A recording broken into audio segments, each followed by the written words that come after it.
All right. Pow. Is that my new fancy camera setup? Does this look nice? Got like a little border and everything. I think I'm a little loud with this microphone. Tell me if it's a bit loud.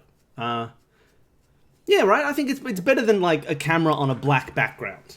You know, like if I had to either have this or nothing, I like this. I want this to be lower but angled better. There we go. That's okay. Yeah. Yeah, I made this last night because I was thinking, oh, I should set something up, and it's just purple, and that thing over there looks kind of nice. Welcome to the stream, everybody. My hair is very big today.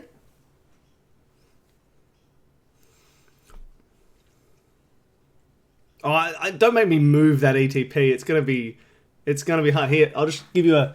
Here you go. Whoop, there it is. Whoop, whoop, there it is. Oh, it's Games Podcast. That's the best you're gonna get from me. Look, I set the goal, and originally, like, I just wanted something in this banner down here, and I was like, oh, look, I'll do like a follow thing, just in case people come to the stream, they're not following, they can see it, maybe they'll hit follow, and we can go up. But originally, yeah, I know, right? There is only one of those posters. I should contact the guy who made it and be like, let's get that design and put it online and make it actual merch. Because why not? Like, it'd be a fun thing to have. It's pup. But no, I set up this follow account, and eventually it went until the end of the year. And I was like, we probably won't hit it, but let's stick an end of the year date on it. And Danny was like, no. You put the latest possible date that you can. I mean, all right, this is the latest it'll go. So we have 6,292 days. Let's see if we can do it. Hey, Pikachu.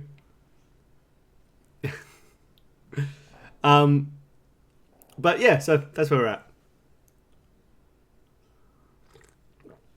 I think that's the next step. We need to get some merch going that's like... We've got a little bit of merch, but not a huge amount. So it'd be nice to get a bit more going. I'm going to pull that mic down just a bit. Just a bit. Yeah, there we go. Now it only occasionally goes into the red. What is this? What have you linked me, Jen? Oral-B electric toothbrushes remove 100% more plaque for healthier gums. Switch to Oral-B electric today. Oh, it's a cute coin box. Hello. What are you doing? Sorry, everybody. I'm watching a video that Jen sent me. None of you can see it. Oh. Okay. Now they put a coin into the box. Oh, beautiful. I love it. It explodes. Yeah, we should make some of those.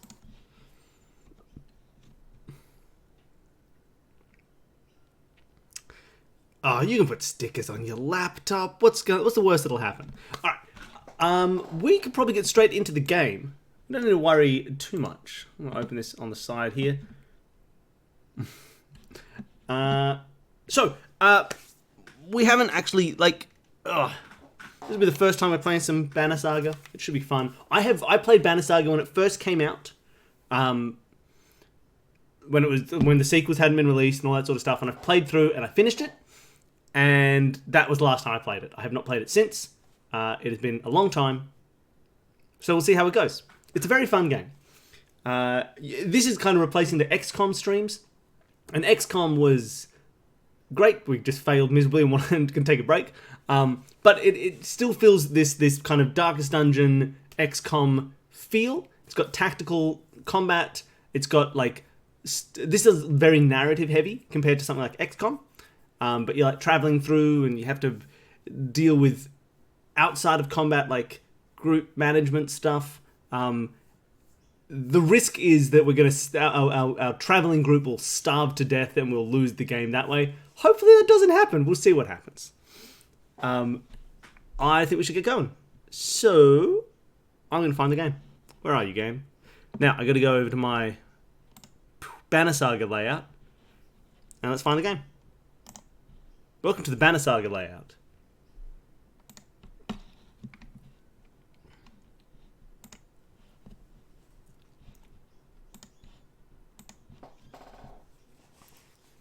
It is just mountains.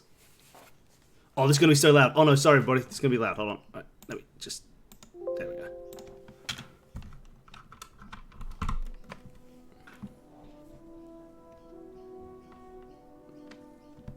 How's that? Oh, just take it outside. Take the game outside, Pikachu. Take your Twitch outside.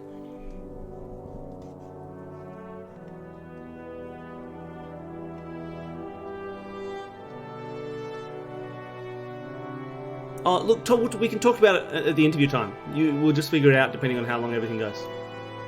Now that game seems very loud. I might pull the audio output down a little bit. Are we all happy with that?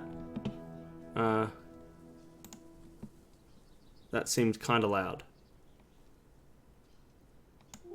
I pulled it down a little, and I can do the rest as we go. So this is Banner Saga. Oh, it's a bit quiet. You think? Alright, well, look, I'll leave it... I'll set it here. And as the game starts, just give me an update. It's always hard to tell, right? So this is Banner Saga. You can see, look, we've got all this advertising for Banner Saga 3. I don't even have Banner Saga 2 yet.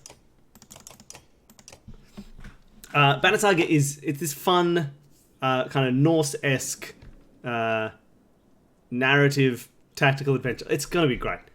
So I think we don't need to worry about too much here. I think we can just start a new game and see what's going on.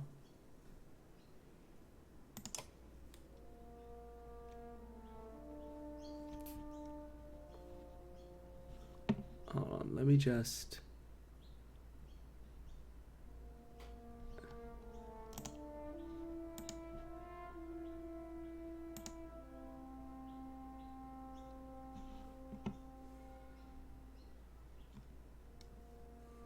The gods are dead. In their wake, man and giant survived through a tenuous alliance, driving back destroyers called Dredge deep into the northern wastes. Now is an era of growth and trade. Life goes on. Only one thing has stopped. The sun. The sun! The sun, everybody!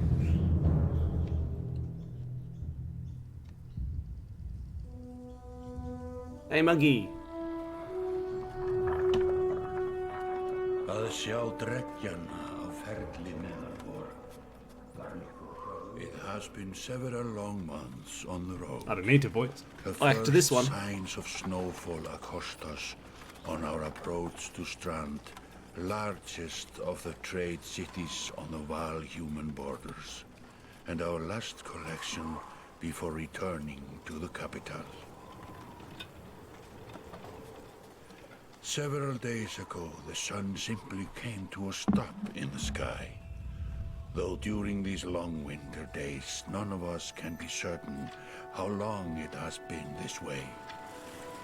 Some of the men in the caravan have taken it as a dire omen. I love these circular trees. I am not quick to superstition, but I myself will be glad to be done with this year's rounds.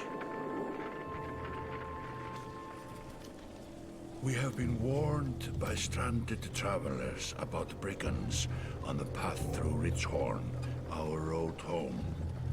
Our captain seems unconcerned. Perhaps he is as eager as I to be done here. We will rest here this day and inquire further when we speak to the governor. Oh, look how beautiful this game is. Like, look at this art and the way it just, travels across. It's a really, really nice game. Look at these giants.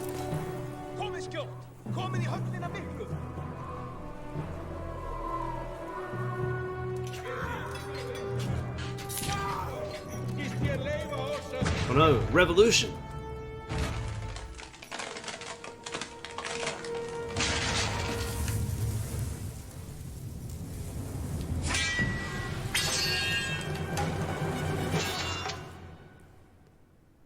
All right, it's absolutely beautiful, this game. Yeah, it's got that kind of Norse-esque theme. And it's probably quite nice. You've arrived just in time. The chieftain in red and his men are now looking at a tougher fight than they bargained for. Drag on the screen to check your surroundings. click the check mark to continue. I can just look around the screen. Oh, look at that. How cool is that, right? So the main person who just broke that door down isn't like part of the combat. So here's him drawn down here, just chilling, just hanging out, leaning against this post. Like, how nice is the... look, like, we've got these characters who are going to fight, but look at all these, like, background characters. Look how beautiful this game looks. Or this is the doorway, taking up the camera. A couple of people already dead. There's that captain guy who was being threatened. Look at these sad little dogs under the table.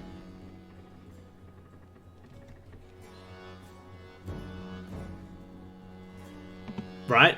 Yeah, this just looks beautiful. I mean, it's just great. Okay. These portraits show the order of initiative.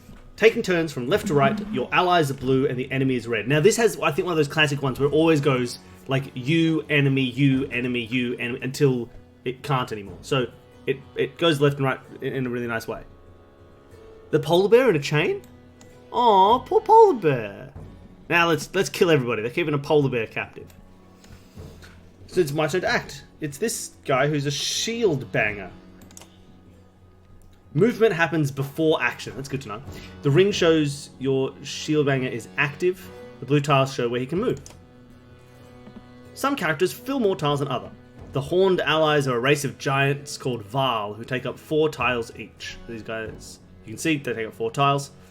While humans fill a single tile, this can have a huge impact on your strategy. Click the tile you want to move to, then click the check mark to confirm. Move your shield banger here. Alright, I shall. To target an enemy, click the tile on which they stand. Ally tiles are blue, enemies are red. Target this enemy now by clicking his tile. You can choose to either attack the enemy's strength or break his armor. The numbers beneath each icon show the damage you do to that stat. So this is one of these classic things that is part of the whole strategy for Banner Saga, which is people have health, and they also have like a certain amount of armor that you have to get through before you damage them, right? I also think their health might be their current damage. I could be wrong. So I think if he hits me, he will do 5 damage. I can't remember though. We'll find out, I suppose. This is the tutorial.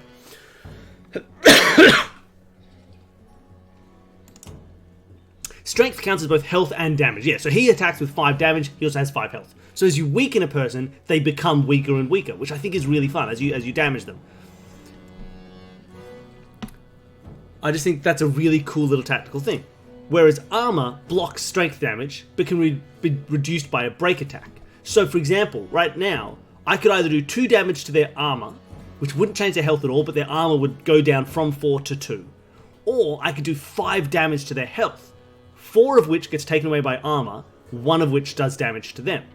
Next turn, they'll have 4 health, but they'll still have 4 armor. So it's like you break down the armor so you can start hitting the health more regularly, is pretty much how it goes. Oh, maybe I'm wrong. It says a strength attack will kill him. Oh, sorry, that's how much damage goes through. I apologize. That's how much damage goes through, because if you look here, I have 9 strength. So that's already calculating the negative. So that's my 9 strength damage, 4 of which hits his armor, 5 hits his health, so I can kill him. Boom. Okay, beautiful. He's down! Each time you make a kill, your renown grows, which is used later to improve your characters. So it's like experience. After taking an action, your turn ends. Next up is the enemy. Turns always alternate, even if you are outnumbered. Although I think if there's 1 left, it stops alternating. Despite being at full strength, the chieftain will do little damage against your shield banger's high armor. He's got 9... Oh, hold on. There you go. I can turn on the health above everyone's head. That helps.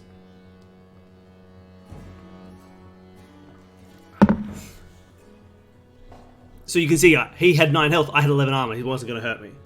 Oh yeah. That's how you do a tutorial. Give yourself some big, strong characters. It's my Warhawk's turn. He appears to be out of range with these enemies, but all characters can use willpower to boost their actions. Willpower is here, and he has 8 of it because, oh my god, that's so much willpower. So here would be my normal movement. Here would cost 1 willpower. You can see the arrow turns yellow. And here it costs 2 willpower. It kind of looks like dashing. I think I'm a little loud, to be honest. What do you think? Yeah, look at me. My voice is in the red. I will turn myself down. Beep. Okay. I think that's a little bit better. Look, I've turned myself down a little bit. I hope that isn't too irritating. And hopefully that balances a little bit better, because I was quite loud there. So hopefully that's a bit better. Because yeah, I was sticking up in the red. And I probably want to be in the yellow, which is where I am now. Alright. So tell me if that sounds alright. The music is kind of soft, but I can also bring it up if you need me to. But you know, it depends what you want to listen to. Cool. So I'm going to move here, and it'll cost, in the bottom left there, that 8 should go down to a 6. Now, I think one of these, exertion is, yeah, so my exertion is 2. So you can't use all of your 8 willpower at any one given time. I can only use 2 anytime I use it.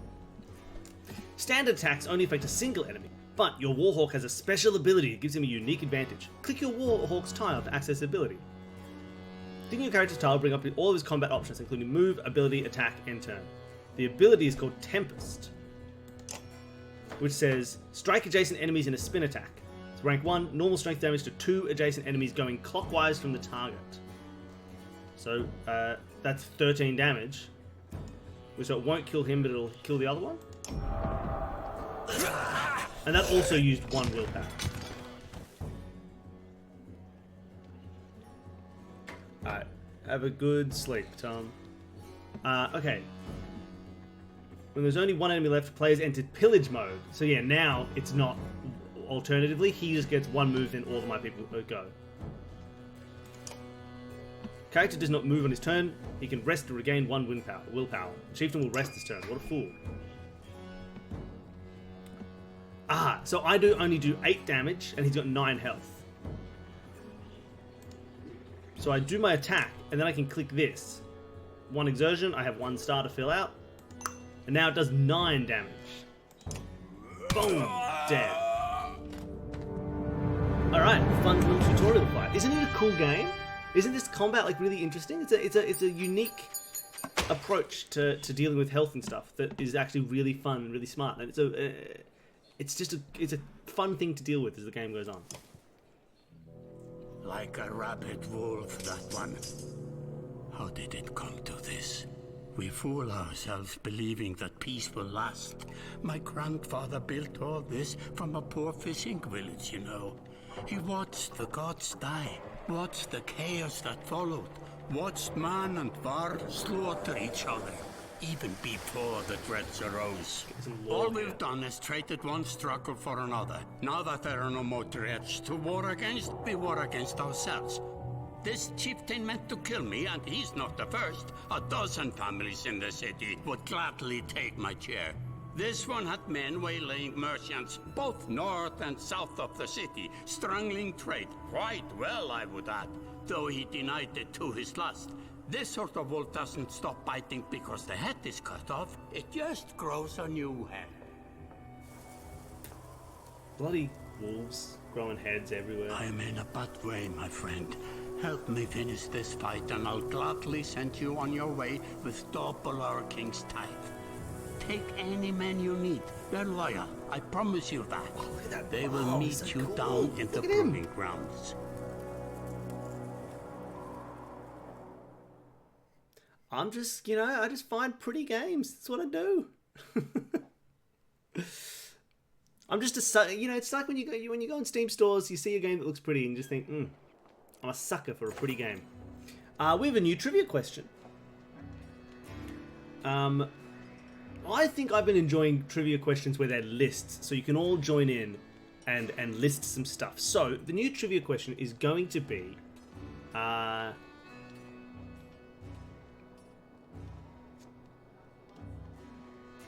Oh, yeah. That's a great one. That came up on a quiz we were just watching.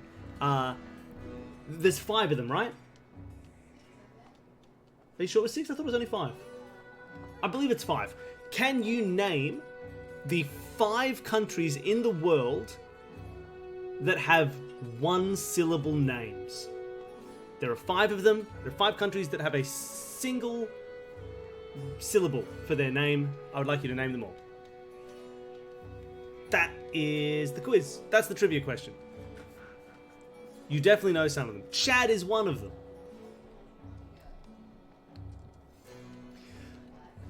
You're approached by a familiar man. Spain is one of them, who walks in step with you as you're leaving the Great Hall. France is one of them. Wait a minute. That's too many syllables, Jim! He cuts to the chase. Oh.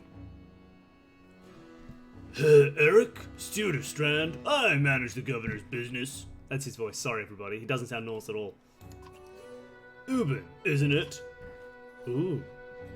Oh, look at him, he looks like Donald Sutherland.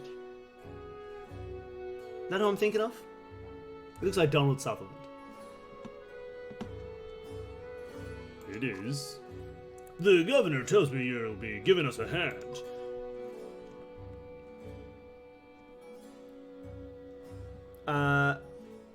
What do we had? We had Chad, Spain, France, Laos, Greece. Chad, Spain, France, Greece, Chad, Laos. That's all of them. That's 5. You got them all. That is all 5 single-syllable countries. Good work. I feel like it was really funny. We were doing that quiz and we went straight for Chad and Laos. Just like, great, Chad and Laos, done, easy. And then took ages to think, oh, they're all in Europe. I think there's like I don't know why. I wonder if there's like a tendency to be like, 1-syllable countries? That sounds crazy. They must be ones that are like far away from my general kind of knowledge base. It's like, oh, no, it's just France, Spain, and Greece. They're right there. Yeah, there you go. Alright, here we go. Seems a bit chaotic around here. Eric. It's been worse. We've got a lot of irons in the fire. What does he want exactly? Scalfings that you didn't hack up in the Great Hall scattered after you took out their chieftain. The governor just wants to make sure they stay down. Was hoping you'd join me at the marketplace by the docks. If there's anyone left to worry about, I know who can tell us. Great. That's the storyline. Let's check it out. Click the market. So that's the market. And there's nothing else to click, so let's click on the market. Let me handle this. You meander through rows of open-faced houses and eroded stalls. Coloured canvases flap on a briny current. One man in particular blanches as you approach. I'm not in the mood today. For what? Talking to an idiot. The Scalfing's chieftain bled out about an hour ago, so when you tell me what rat anus the rest of them... So why don't you... When you tell me what rat anus the rest of them call back into, nobody's gonna try to kill you this time. I don't talk... They don't talk to me.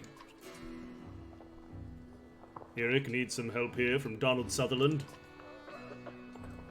Had I had a change of heart. I hope you do give us a hard time.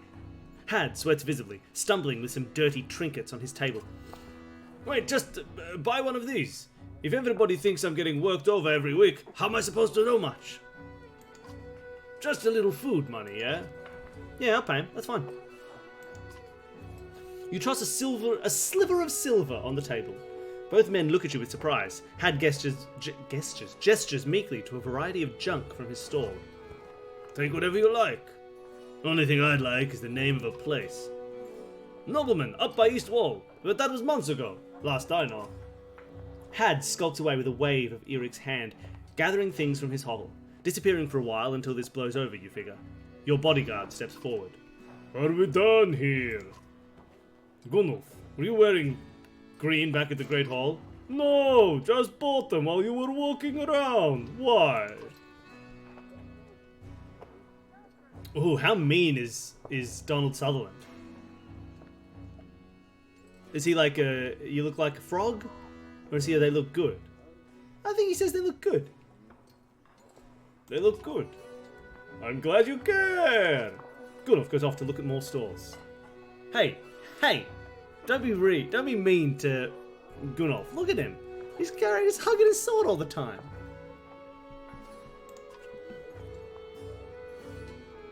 Eric, that man of yours seems unreliable at best. A blind dog wouldn't trust Had, but he used to be a scalfling. If they're licking their wounds, they've probably gone to old haunts, not new ones. Nobleman is in Mead Hall. Best I can tell, the name's ironic. Listen, I know a guy who would love to put a few of these scowls in the ground. I'm gonna find him. I'll meet you there. Nah, I don't need a plan. Look at me, I'm big and tough. Where is this place again? Nobleman is halfway up the hill towards the Great Hall. You won't miss it. Just make sure the governor remembers his promise. Double the usual tithe. I'll remind him.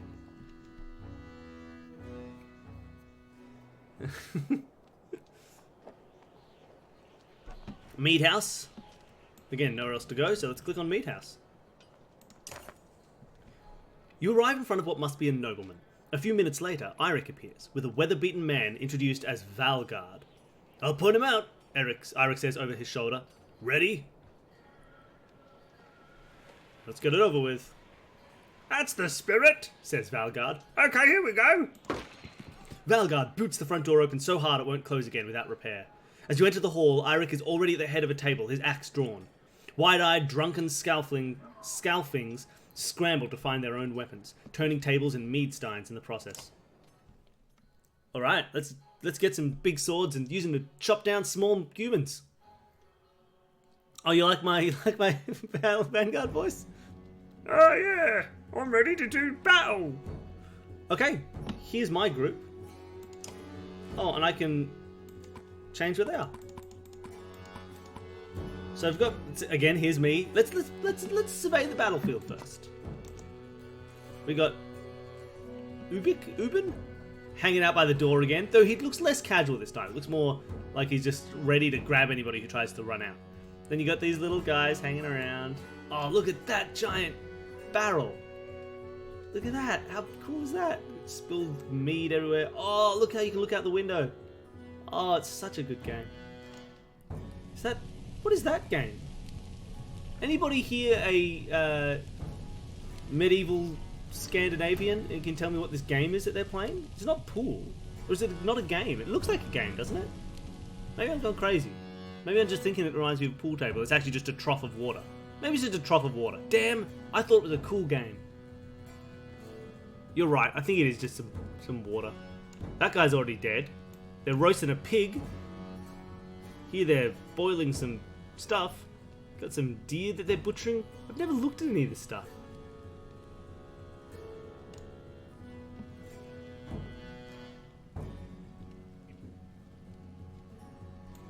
Trough luck.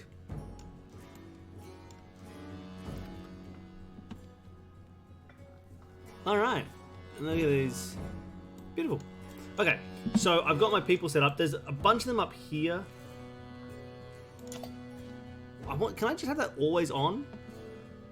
They're kind of weak. I think some of these guys have a thing where they can like join together. What I might do, maybe I'll throw... No, you go here and then... Yeah, I like... Do that. Little guys in between the big dudes. That's the plan. Alright, ready.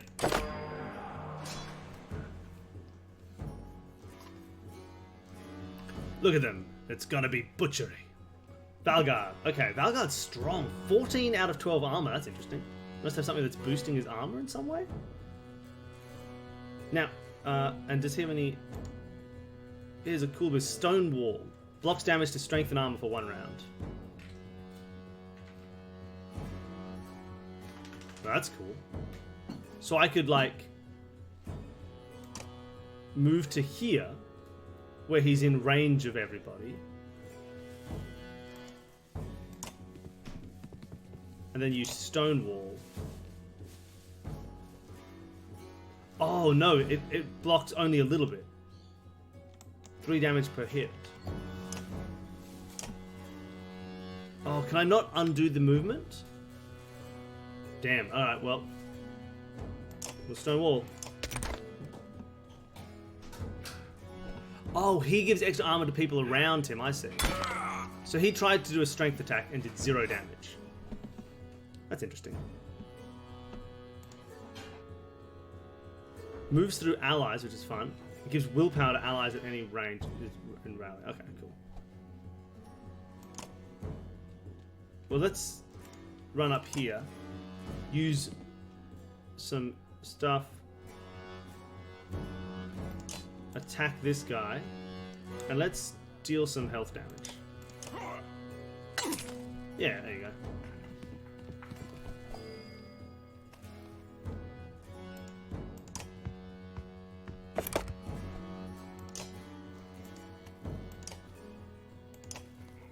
Four damage is a good amount of damage to do, I feel. Oh, they all get extra armor now. Oh, what a mean attack.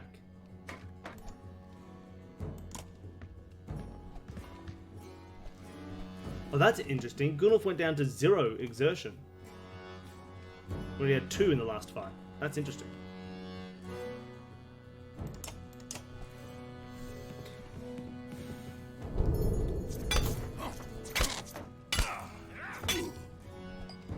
Alright.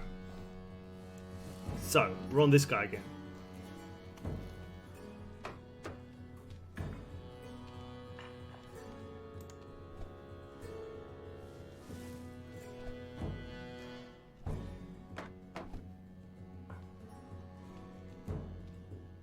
Man, my shield dude took a buttload of damage. Oh, well, I can kill this guy.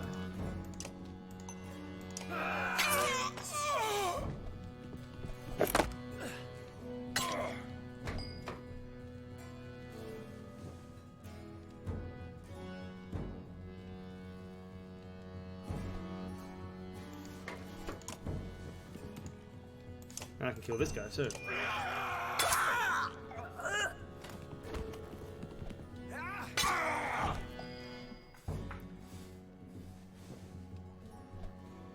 Oh, my poor big dude.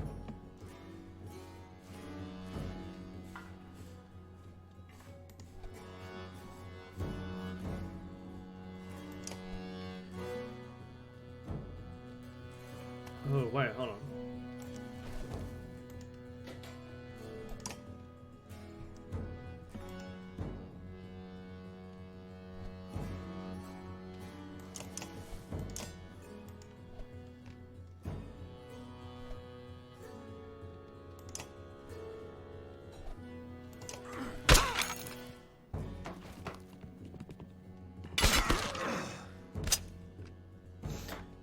This is that you more want to weaken people than you kill them. You're right. That's actually a very good point. I didn't think about that.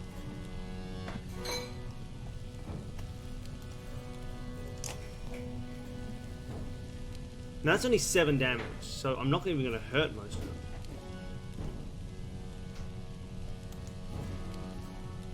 So...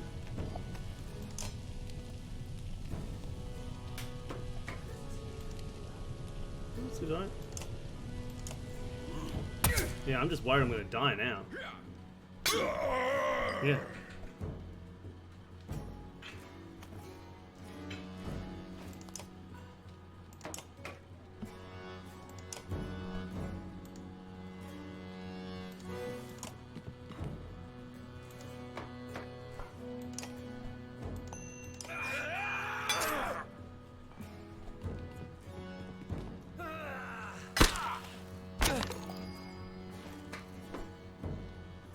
Yeah, you're right. It's better to try and weaken multiple people.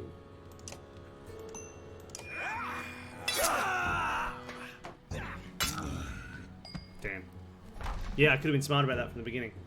It's interesting.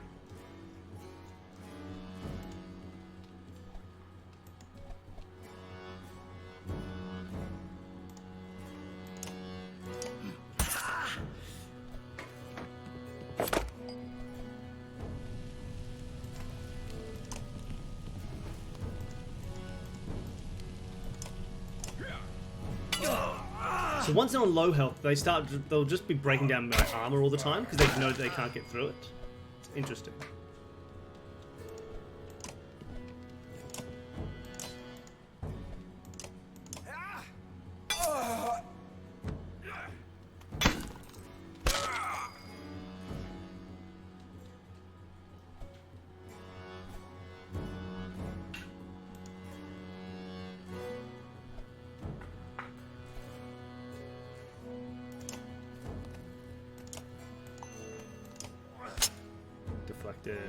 So I only had an 80% chance to hit there because I couldn't get through his armor.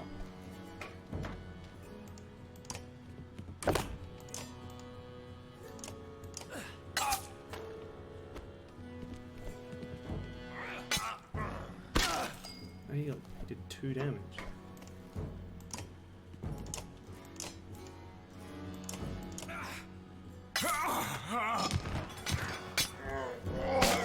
Yeah, wow, both of my people died. I hope that doesn't affect anything.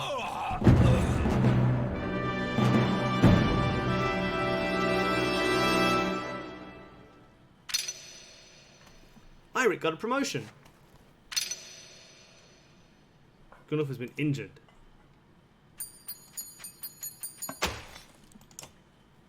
It's interesting.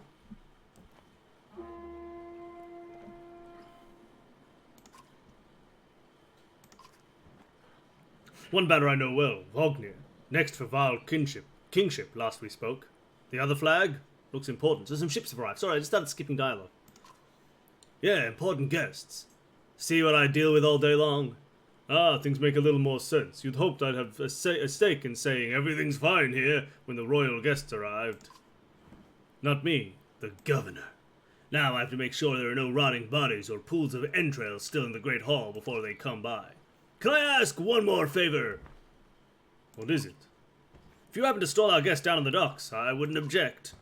Maybe I will. Eirik and Valgard hustle from the mead house. To his credit, Eirik tosses the barkeeper spare silver for the mess. Hold on, I gave 1 silver to a junk guy for a piece of junk, and he's given 1 silver to a barman to repair his bar?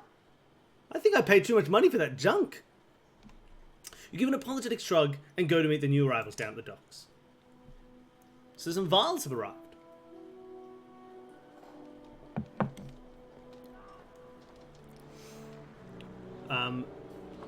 Cool. I don't know what an injury means for the Gunnulf, whatever his name was. But we'll figure it out. Vognir. A familiar Val steps onto the docks. In your mind, you recall a much younger version tramping the halls of Grofheim. Yeah, abundant in purpose. Gods, Ubin, you're looking ancient. That's Vognir's voice. I've committed to that now. Comes with being old. And if there is Vognir here, there must be Hakkon. Must there? Still bleeding tribute from the poor and stupid, old yaks. At what age do you lose a sense of shame? Jorundir demands it. I'll take that over lingering to death in Grofheim. Speaking of, I had no sense you were so far from home. Just returned from Aberang, in fact. And glad for it.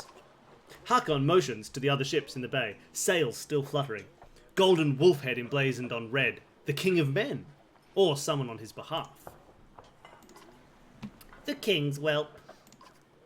The king's son, Luton. Sorry, the king's son, Luton. Don't you know, Scrivener? We visit his capital, he visits ours. It's how you make alliances these days.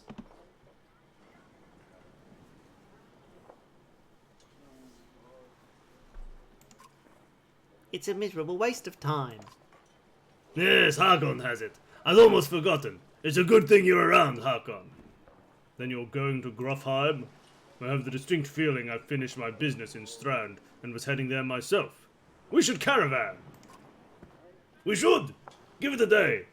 In better circumstances, I'd drink a week away, but let's just be done. Find me tomorrow at the gates. What he's trying to say is the prince is a delight to behold. Where is Mogur? Hakkon, have him find a place to put up the warriors. I'm heading up to meet the governor. Love the little air breeze, like the little breezes of air would move people's clothes. A host of giants depart in his wake. You recognize a few, others are strangers to you. Guess I'm off to find Mogur. See you in the morning, Scrivener. I'll be along. The young prince of men ambles from his ship. He brushes off his tunic, scanning the beach with low eyelids. Luton looks for all the world the sort of boy who grew up pulling the legs from spiders. The long road back to Grofheim should be more interesting than most years, you think.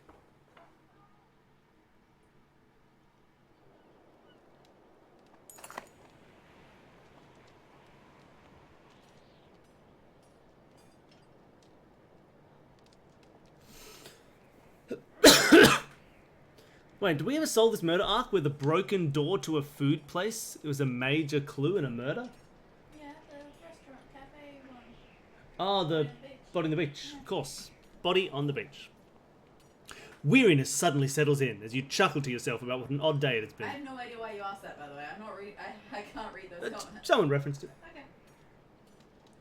One of the governor's men at the Great Hall could find you a place to sleep. On the other hand, if you're going to join Vognir's caravan tomorrow, it might not hurt to share a drink with Hakkon, or introduce yourself to the prince they spoke so highly of. Ah, so I can talk with people. Well, I've got a Hakkon voice already, so let's chat with Hakkon. Scrivener! You find Hakkon in a mead house surrounded by other Varl. Strand is no stranger to Varl, but rarely sees this many. Hakkon waves you over. Went straight for a flagon. Vognir's the one who agreed to pass up a drink. I wasn't invited to the governor's hall anyway. You already missed the massacre. Every year I make the rounds collecting taxes. Every year it's the human settlements that give me trouble. No surprise. What this time? When I got here, the Great Hall was already full of bodies. We added a few more. Ha! Humans! I guess if I only lived as long as a Yoxfart, I might be desperate to make something of myself too. It's not too late to start trying, Hakkon. Hakkon let slip a low chuckle. Any Varl could recount his deeds, known as he is for cutting a swath through Dredge at Vognir's side in the Second War, and regularly since then. Down here I'm a glorified bodyguard. You might have a point. Just another reason to get back to Grofheim. Soon enough, I imagine. You drink until the mead house becomes overbearing, then step back into the cool air outside. And I can talk to this rude child prince. Is this the right place? You find the prince at an inn. Guards blanket the building, including a sharp-eyed Varl who must be working for Luton. A woman in red eventually waves you over and stands nearby, arms crossed. Greetings, Prince Luton. Alright, Luton's a butt. What's a Luton voice? Yes, you're with Vognir. I don't remember you. Yes, there we go. Yes, oh, there's the voice. Not exactly. I've known Vognir a long time. I'll be joining you back to Grofheim with my guards. Luton looks up for the first time. The woman doesn't react. Why? I work for the king, carrying tithes to the capital. We crossed by chance. Oh, a tax collector. Fine company. What do you want? I have a habit of recording history. I thought we might talk about your visit. A Varl historian. Don't you already know? Your king and mine both have been practically trumpeting it throughout the cities. I've been on the road a while, I'm afraid. Luton takes a deep sigh. Whether tired or ungracious, you aren't certain. Maybe both. A formality, mostly. Vognir came to our capital in Aberang, and now we go to the Varl's capital in Grofheim to cement this grand alliance for the next age of men and Varl. You sound unconvinced. There's no need for it, and it's damned cold up here. You get the sense he's struggling not to complain outright. You take the opportunity to excuse yourself. And there's Luton. I've got 100 bags of food. I've got great morale. I've got 14 renown. I've got options. -1 supplies? No. At dawn you're awoken by a delivery of goods. At least you think it's dawn. Damn hard to tell with a sun that never moves. The governor's crest adorns the supply levers. All there, just as promised, to your marred surprise. You wonder if Eirik had anything to do with that. Woo! Plus 20 renown. Your guards take the treasure wagon down to the gates. Vognir is already there. A little while later, Luton and his men appear, groggy and dishevelled. Oh, look at us! Hee-hee! Moga steps forward, Vognir's quartermaster. If you recall correctly, in charge of his unwieldy entourage of warriors. Oh, that's wrong. I read that so poorly, but you get what it means. You know him only in passing. He asks if you're ready to depart. We're ready. You follow Mogir and the others. Usually the small doors set in the gates would be enough to enter or leave the city, but the town guards have been told to push them open entirely. They mutter things under their breath that are best not heard. Perhaps the governor expected you to draw a crowd, but there's nothing of the sort. Just frustrated, tired people. It summarizes Strand well as a whole, you think. Alright. That's like the little intro city. And now here we are, traveling on the world map. We've got a little banner, hence the banner Saga. Got little people hanging out. And some little caravans.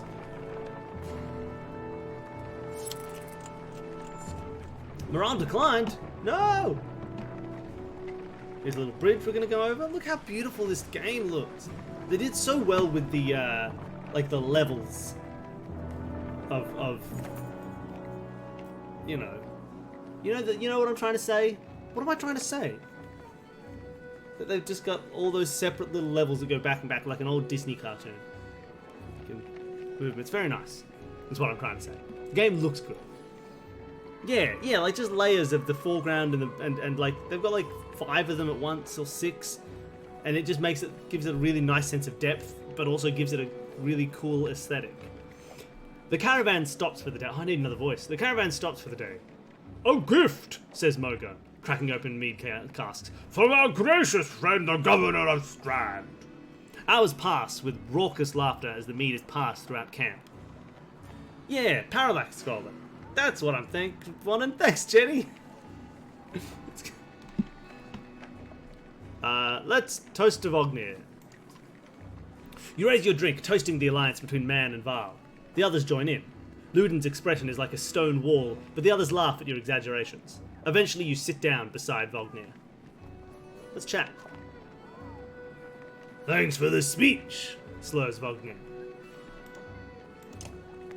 Cool. Alright, wonderful. "Looks like you didn't have to miss out after all." "Thanks to Moga, I thought the damned governor would never shut up." Was that his voice? It was something like that. "Did he give you the history of his entire family?" No, he had that rasp, but he was more Scandinavian sounding. I lost it. "He tried. Then he asked me to clean up his mess, for your benefit, turns out." "I'd have given the job to you too. Gosh, there's no joy in politics." That's a bit better. "Speaking of, what happens after this business with Luton?" "Hopefully the boy goes back to Aberang on his own, and I can take out some frustration on Dredge or something." Starting to sound like Hakkon. You don't like the life of a diplomat. Haha, don't you miss the fight, Ubin? You down your mead instead of replying. Vognir slouches and shakes his head. "There is no great joy in killing Dredge, but pretty sure this nonsense is some scheme between the two kings to force some kind of lineage. Used to be warriors would follow you for what you've done. Isn't that why they follow you now? Is it? Or is it because I'm next in line? These lines are getting muddy, old Val." "They've always been muddy, Vognir." Vognir stares into the campfire, lost in thought. You leave him to it.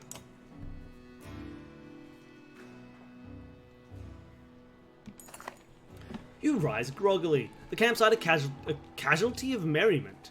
Moga is already kicking warriors awake when you spot Luton stalking in your direction. He sidesteps sleeping bodies. "Better wake up, you nudge Vognir. You're needed." "Ah, it's Luton. Always a pleasure. You look well rested."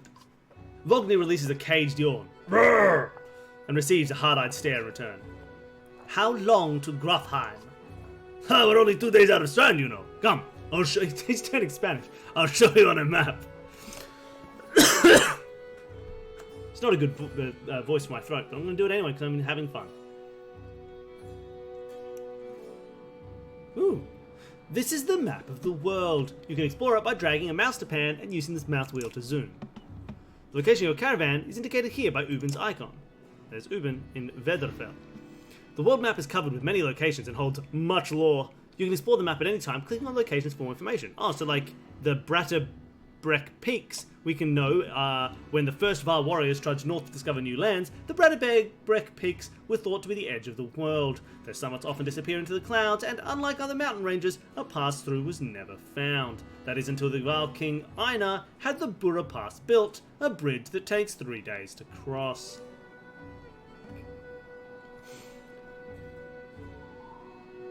Oh man, we can learn about Hraun. The long snowfields, tall mountains, and sparse woods of the Crown used to be the gathering place of dredge during the Second Great War. As Val pushed them ever northward, they took the land and settled it themselves, preferring the cold expanses over the warm, busier lands of men to the south. Now the territory is almost entirely Val. And we're heading to Grofheim, which is up here, near Two Spears. So we'll be going past Vedderfell, near the Hanged Man, a curious formation of a peak straggled on two sides by natural passes. We'll go up one of them to Sklid, one of the forts built by the Val with the relentless push to hold back the dredge, while that will eventually be replaced by Stonehorn to the north. Sklid stood for a long time as one of the few strongholds.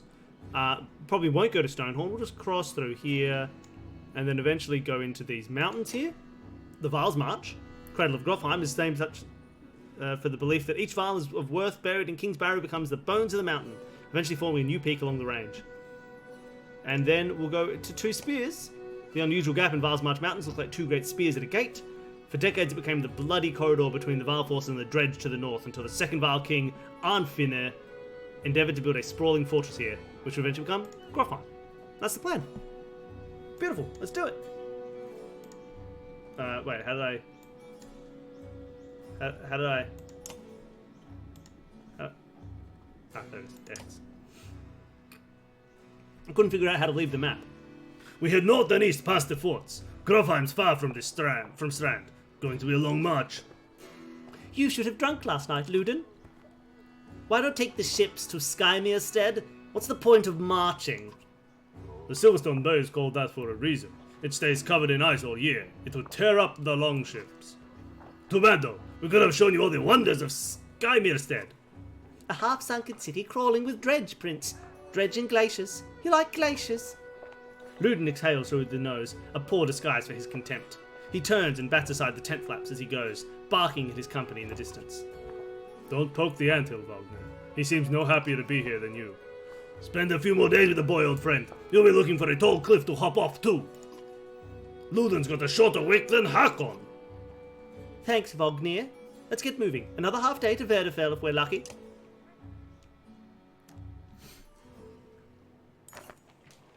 Camp. Camp is where you manage your Caravan. During travel, you can enter camp at any time by tapping the camp button on the camp. While at camp or in camps, you can upgrade your camps or cramps in the camp.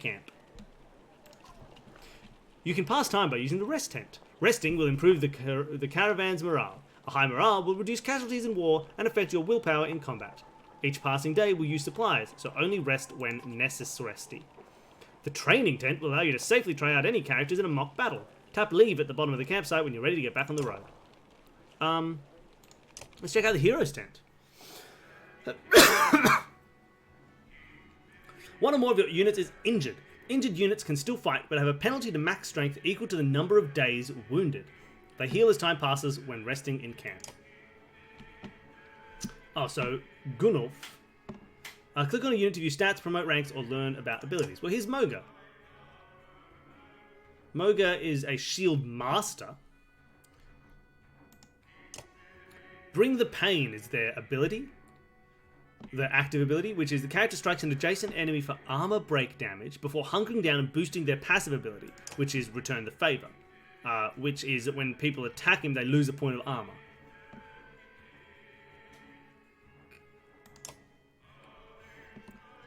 So it adds extra Return the Favor damage.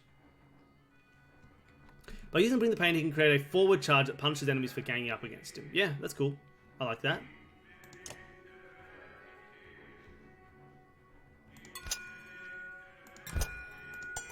He's got 14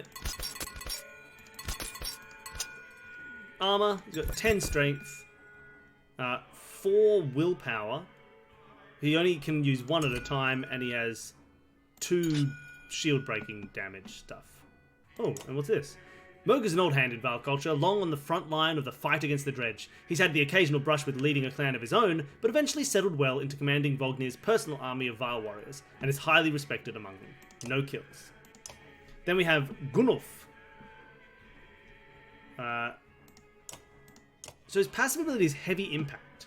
Character hits so hard that any enemy standing adjacent to his target on a strength attack take 1 strength damage from the shockwave.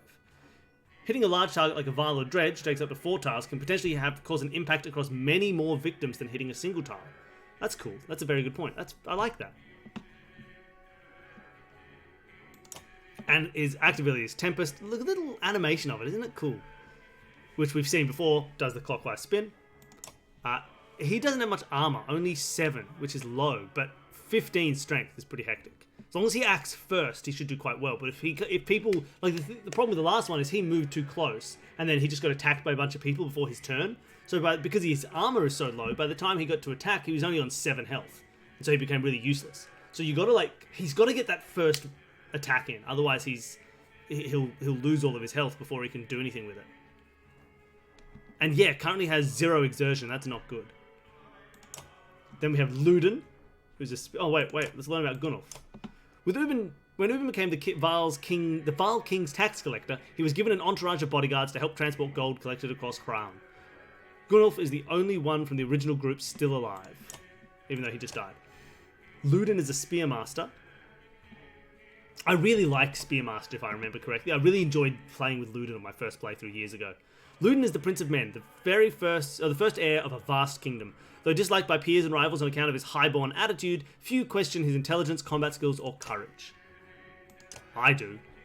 So his passive ability is to embolden, which each kill the character makes encourages allies to fight harder, granting 1 willpower to the unit and any adjacent allies. That's fun.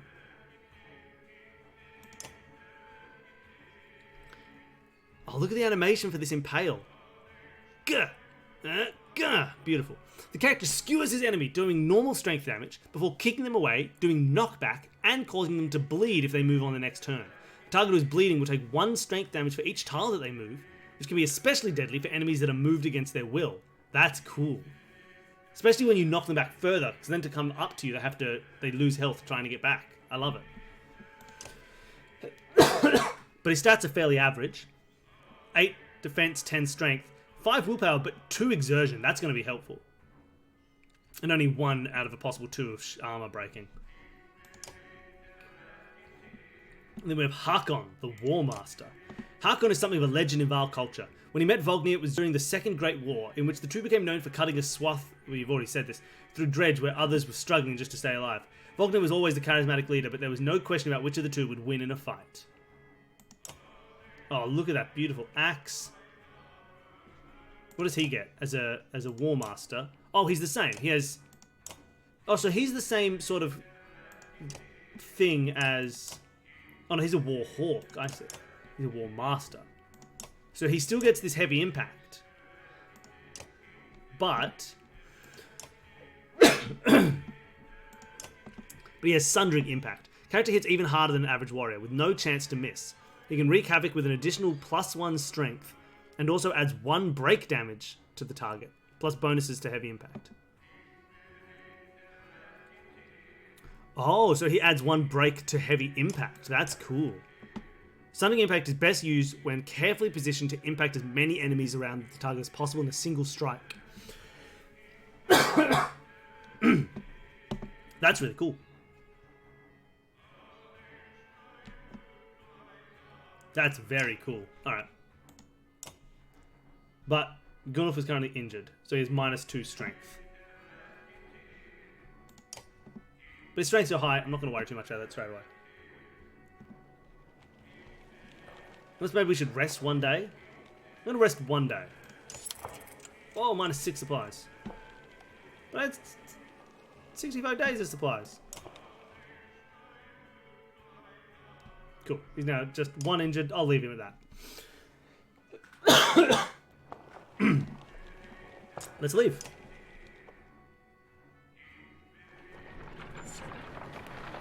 Weatherfell. Even the name means bad weather, where frozen wind sweeps in from the bay.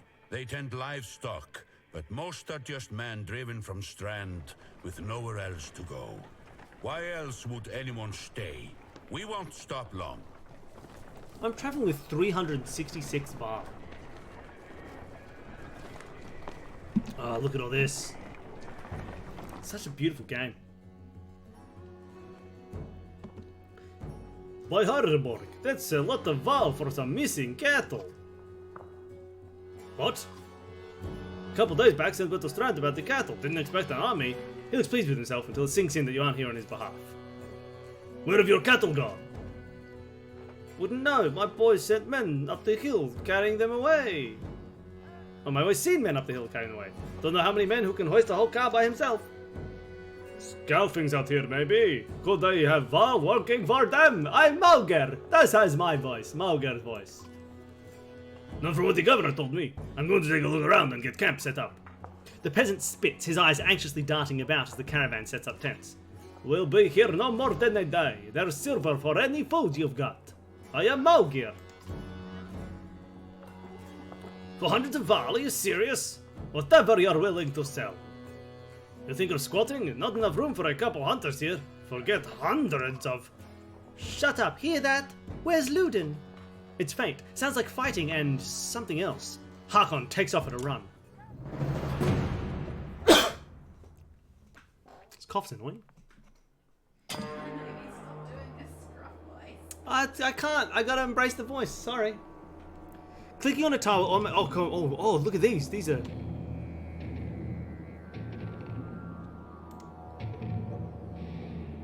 Oh, okay. Why would you want me to move here? This seems mean. Ah, spearmen can attack across 2 tiles or diagonally. God, look at these guys. Look at these strong big dudes. These are dredge, by the way.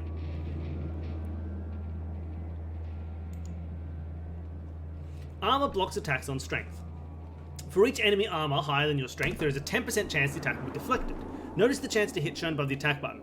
Attack this enemy's strength, but I'm going to miss. Deflected attacks do no damage.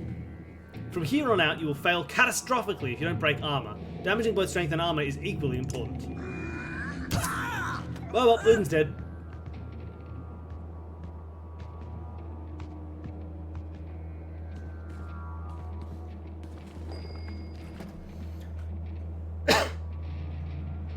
But no, that's too good a name.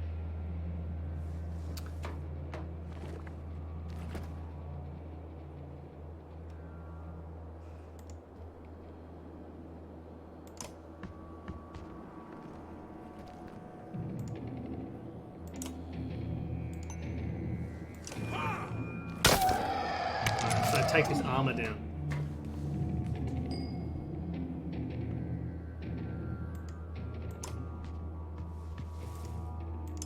No, this is strength. Bonk! Oh, he's too big and strong.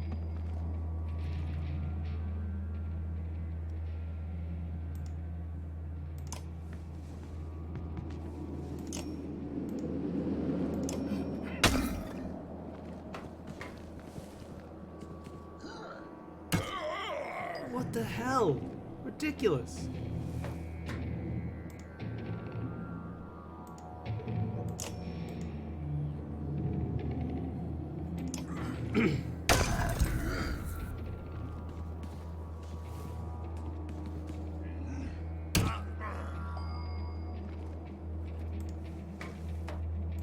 Like, what? Like, how was I supposed to do better than that? That was just mean.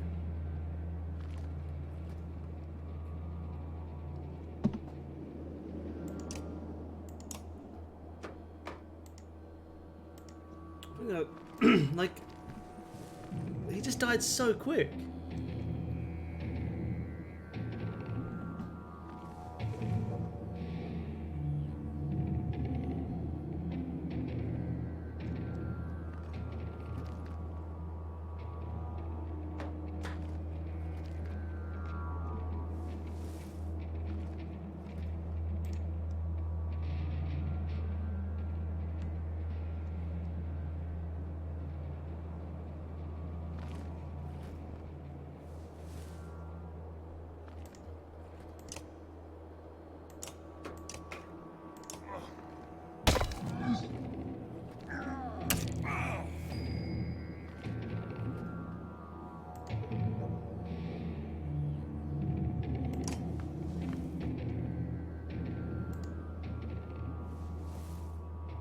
Splinter. 3+ armor damage to a dredge causes 1 armor damage to chain to all adjacent dredge. Well, let's try that.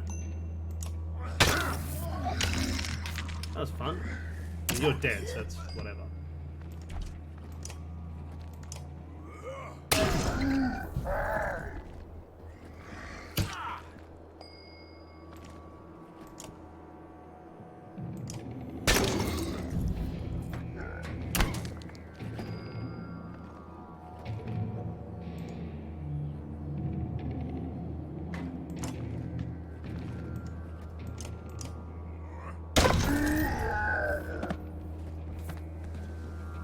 Okay, whenever an enemy dies, one willpower star is added to your horn.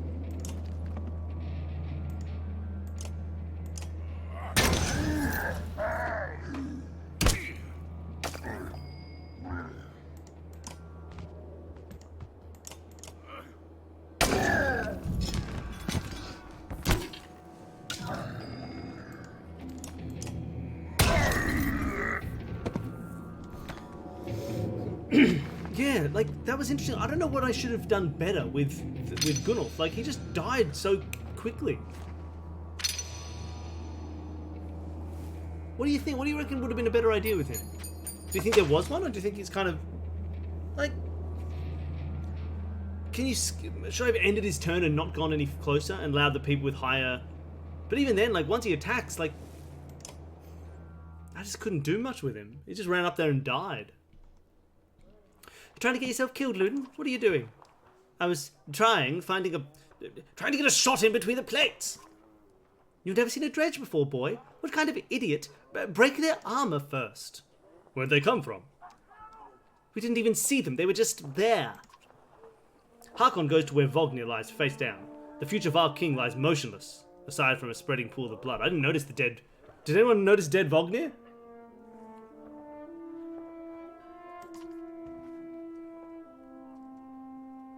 Vognir's dead. Oh, good. I don't have to do that voice anymore.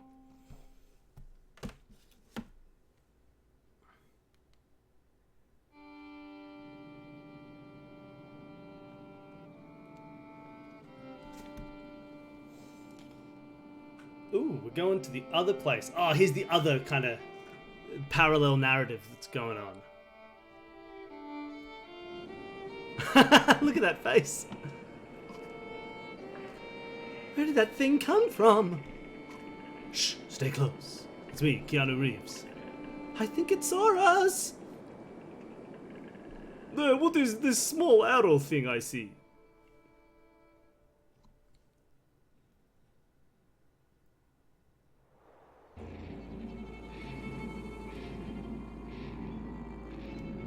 Deployment happens before battle. Click your units, Rook and Alette, to deploy them within blue squares. Here's Rook.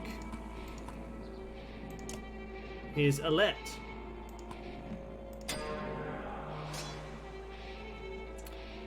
Click a unit's portrait to see information about their abilities. Oh, cool.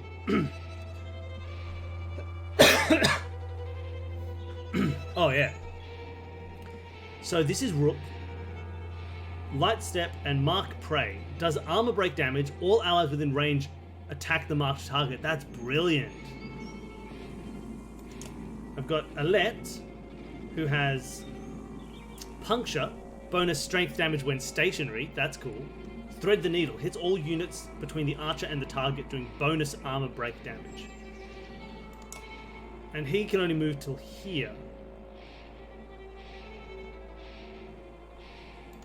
So I just want to move. You know what? No, I'm not going to move it. I'm going to move to here and end my turn. I want him to have to come closer. All right. What's her attack range? 1, 2, 3, 4, 5. Okay.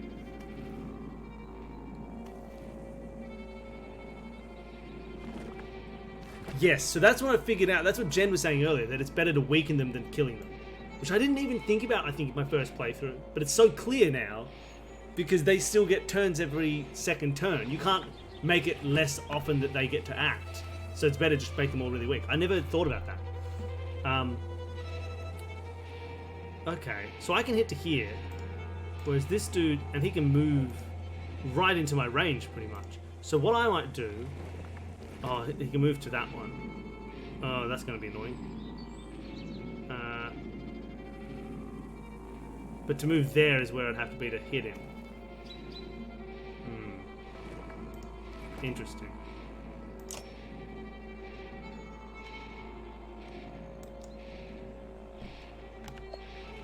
I shouldn't have moved him forward. That was foolish.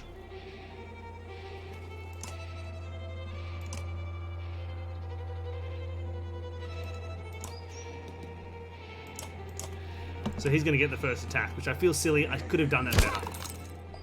Alright. Well, already with me, I can mark prey. Oh, but she's not going to do any damage. Oh no, she got one in. Beautiful. Ah, but she can't attack him from this close.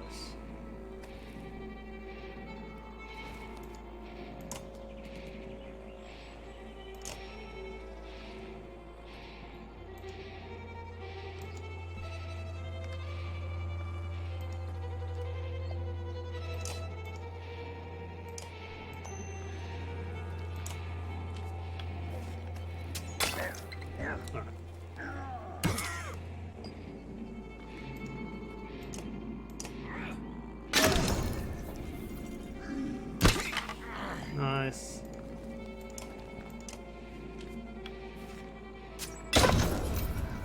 Cool. I'm not super worried. He's going to keep attacking my armor, and it's not going to do anything for him. While his strength is still too low to get through. Beautiful. Beautiful. That was fun.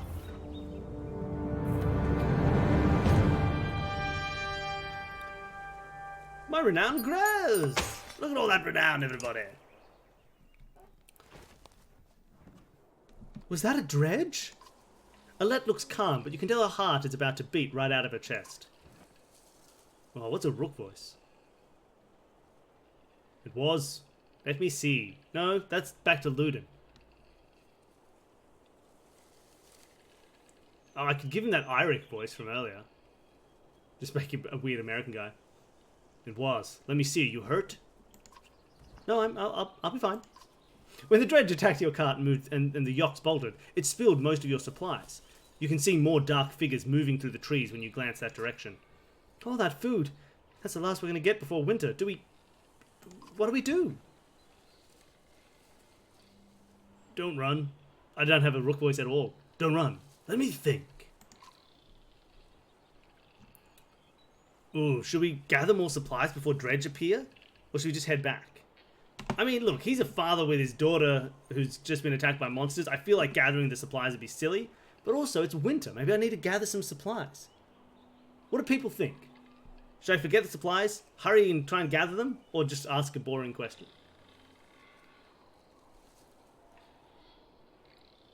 Alright, we're gathering supplies.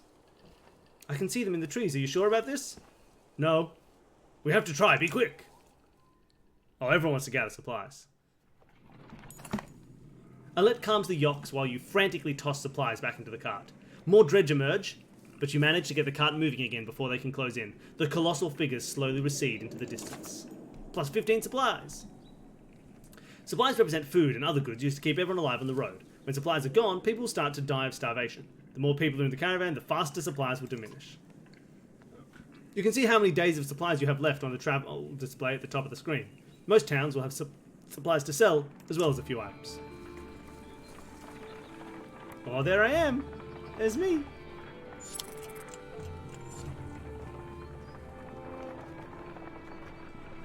I'm going to Saga.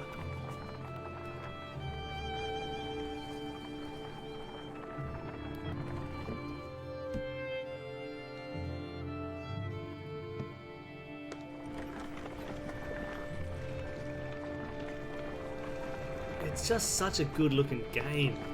This beautiful pointy art style. I never expected to see the dredge with my own eyes. What happened? I suppose that's Norse voice. Already we see more between the trees as we approach our home, and Alette grips my hand tight. We must find Ivor. Look at these dudes. Look at them in the foreground here.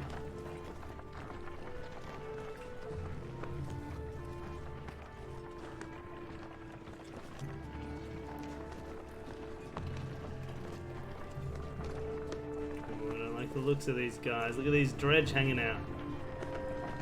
Oh, I love it so much. They use those various layers really well. Ivor. The enormous vial in question towers over the men in the training field. He squints as you approach. Already back, Hunt Master. I thought you'd be tomorrow. I'm Ivor. Sorry, everybody. Dredge everywhere. Dredge? How did they get through Greyhorn? Must have broken through the fort. The fighters nearby have stopped sparring. They gather around you. Damn it! They'll be here soon if they're not already. You hear screams. From the outskirts, people are running towards the Great Hall. Ivor turns to one of the older boys in his group of fighters. Egil, take Alette to the Great Hall. Tell the chieftain what's happening. The rest of you gather up as many people as you can. Come on, Alette. No, wait, I want to help. Let them fight, Ivor. Why not invite some goats to join us too? You're asking for dead kids. You know, like goats. Sorry, it's just happened. I'm really sorry. Ivor is a wonderful character with a lot of nuance and depth to their interesting personality, but this is what we're stuck with. I won't let anything happen to her. They'll have to deal with it sooner or later, Ivor. What now? Phew, Egil, keep your shield up. We just hold them off till everyone's inside, then we figure out what to do next. More shouts draw your attention to some houses atop a nearby hill.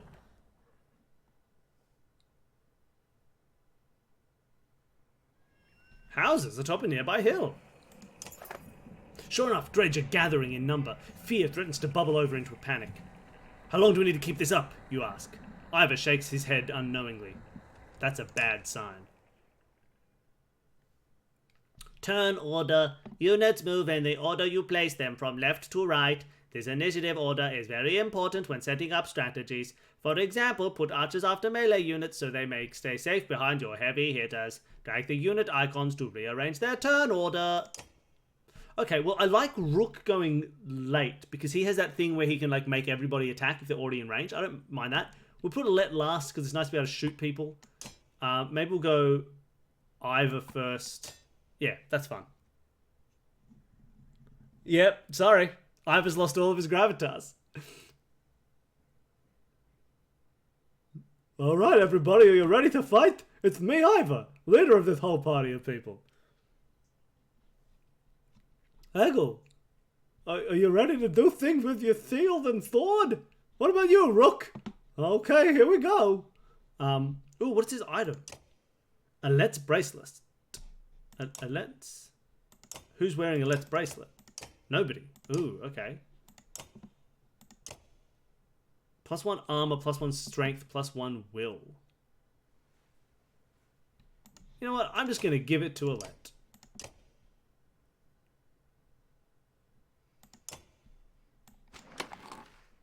Wonderful. Okay. Cool.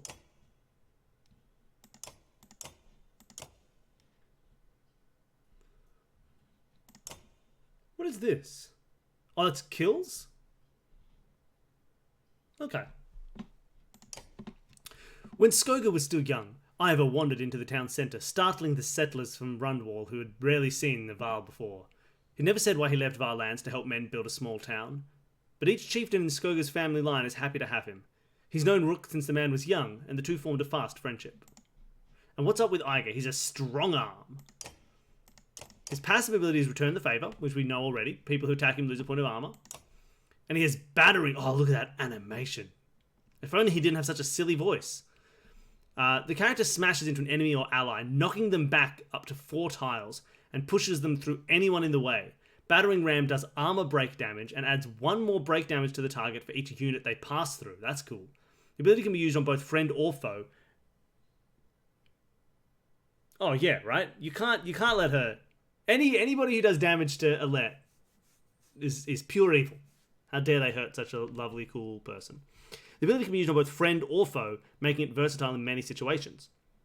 Knock back and do break damage. You can ask one really random question, and then a second question that is slightly less random. That's all you're allowed. Oh, 14 armor, 12 damage. Look at this, and 2 break... Oh, man. I have a real strong arm. Oh, Egil's a little raid master. A young boy growing up in Skoga without parents, Egil spends a lot of time behind a battered metal shield, training to be a fighter. The few who know him well can call him Gil. No, please, ask away, Neil. I've got shield wall, which is when I stand next to an ally, the character creates a shield wall. raising the armor of both himself and his ally by 1. This bonus remains until the raider is no longer adjacent to the ally. That's cool.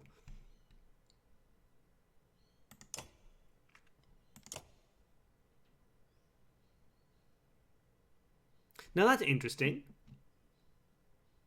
What constitutes adjacent? Because that says 4 raiders standing in a square formation will each gain an additional 4 armor. But does that imply that the diagonals are affecting each other? Does that count as adjacent? Diagonal? It must, right? It's kind of weird. I wouldn't have expected that. The character braces for impact with his heavy shield, resisting damage from each strike for the next turn. Yeah, which we saw already. I'm just going to use Stonewall to rush into a group of enemies and gain a forward advantage. Cool.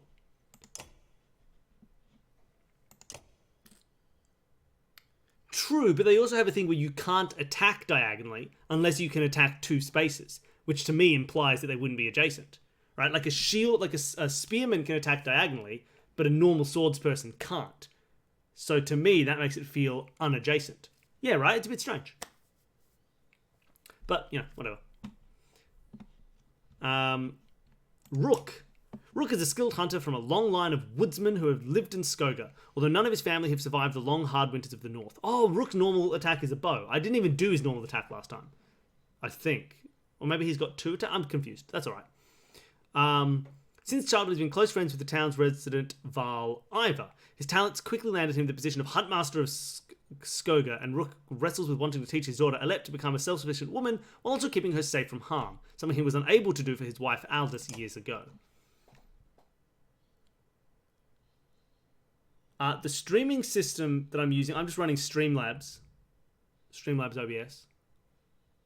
I know very little about how it all sets up. I just take it vaguely over time. Yeah, I don't really know much about ciphers. What's an @bash? What's an @bash cipher? I don't know, something. But yeah, the people below, they might have a better idea. Transposition. Isn't a Caesar cipher the same as a transposition cipher? Isn't a Caesar cipher just a rotational, like, moving a letter somewhere else?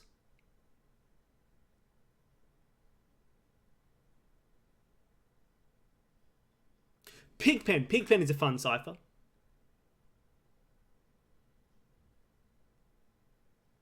Oh. So wait, so like an A is still an A, but it's in the wrong place? Interesting.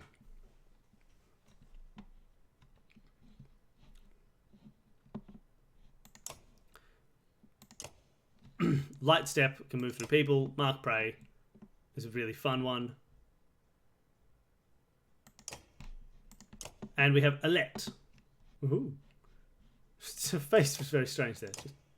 Oh, she's not doing it again. Yeah, there, that look of like, oh no. Puncture.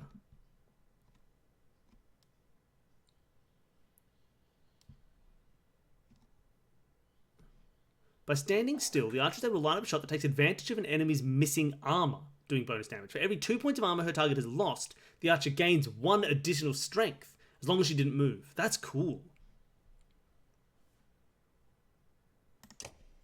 And then Thread the Needle. By selecting an enemy in a straight line up to 5 tiles, the Eagle Eye shoots through every character in the way, doing normal strength damage to each in addition to bonus armor break and puncture damage. Puncture as well, that's cool. Thread the Needle is one of the few abilities that can damage multiple enemies in a single shot, making it extremely powerful in the right hands. Even though it also hits allies, some abilities like the Raidmaster Stonewall make a good combination. That's cool.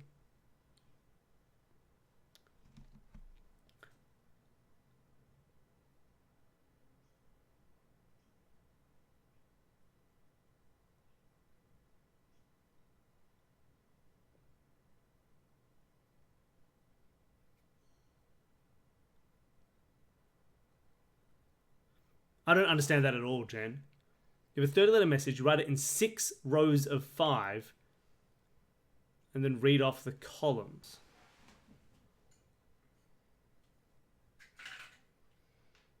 So it's like you're effectively reading down instead of... Yeah, that's... Okay. Yeah, please. All right. Yeah, so it's just like a different...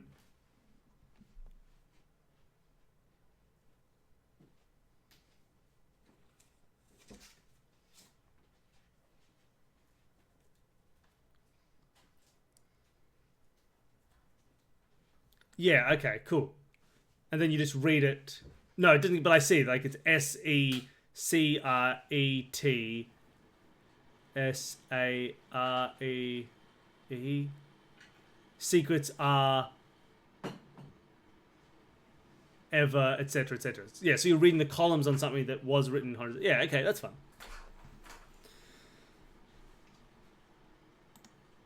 All right, ready for battle.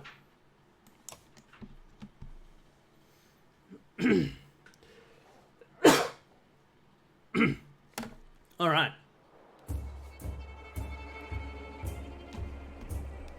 So we got all these dredges and drudges. And this guy is a bit rude.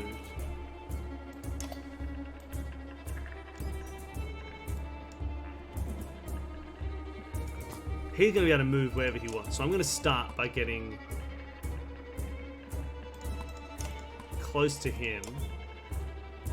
And then running Rook and Alette back here. The one with the shield does look like trouble.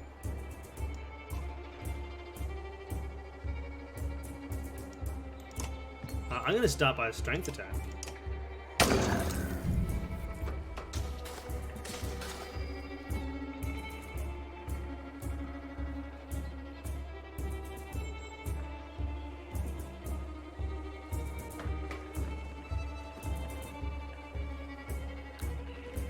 Okay.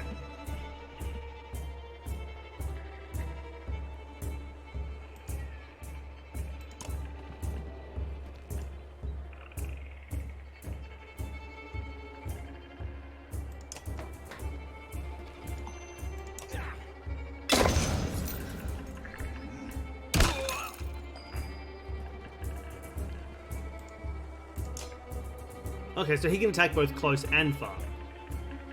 That's fine. Oops.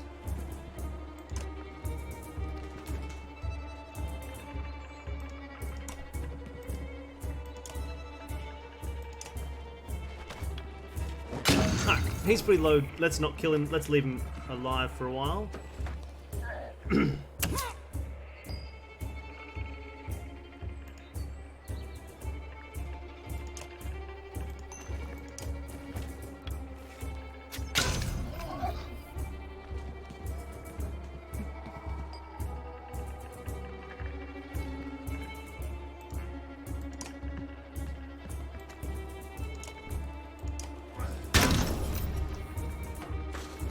No! Oh, poor dude. I'm going to move back for a little bit.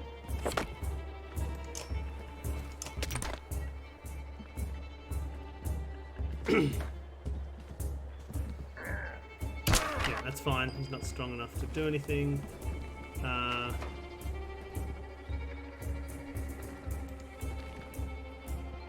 Oof, that big guy's big.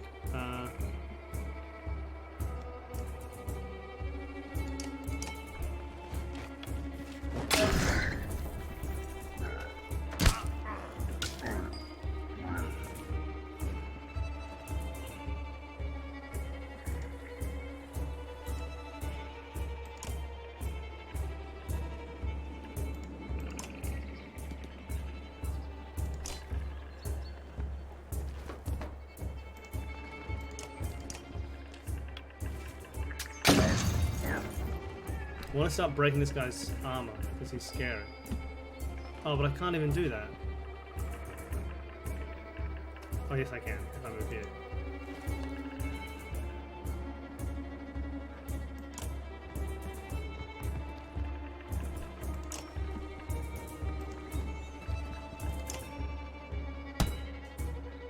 I know that's not the best use of that move. I just want to do it because I didn't want him to attack anybody else.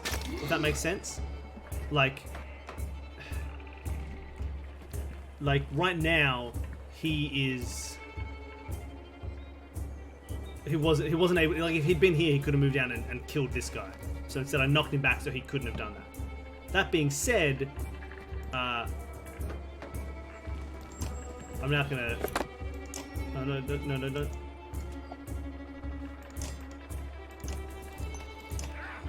I'm gonna try and start to get some actual damage dealt on him soon.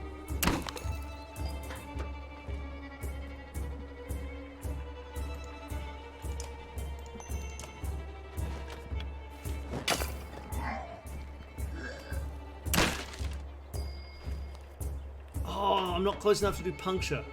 Oh, that's mean. Dang.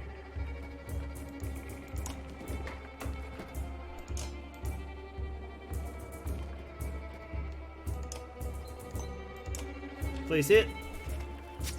Okay. He should now be able to just kill that little guy in one hit.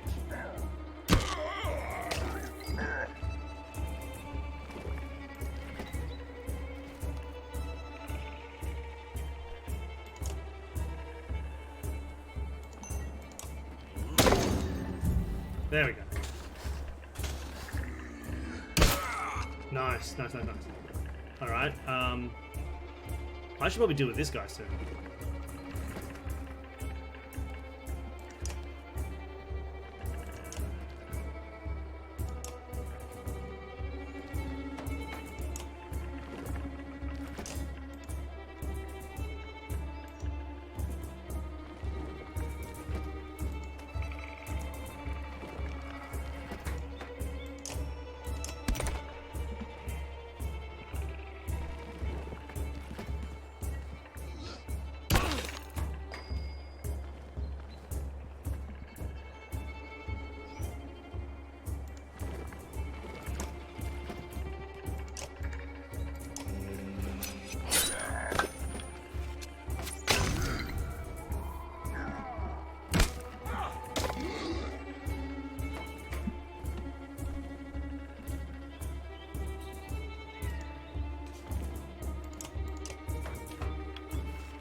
So this guy's the last one who's a bit scary. He didn't even do anything.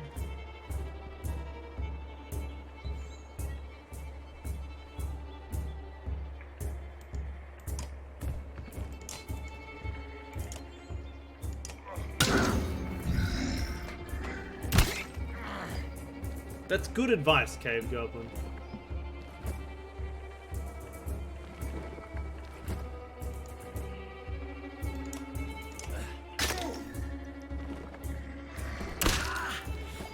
Alright, looks like we can start killing people now.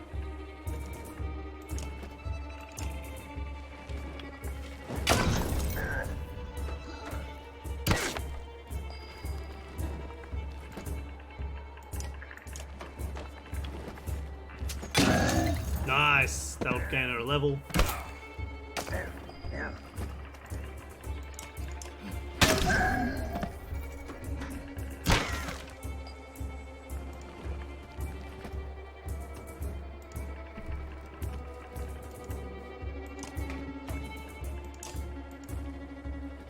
It's only 50% chance, but maybe I'll do it. Ah, dang.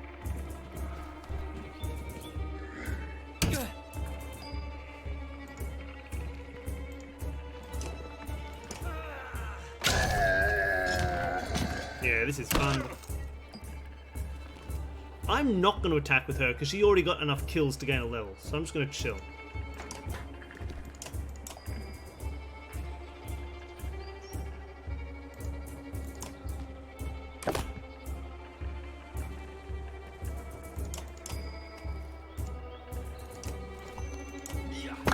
Damn, deflected.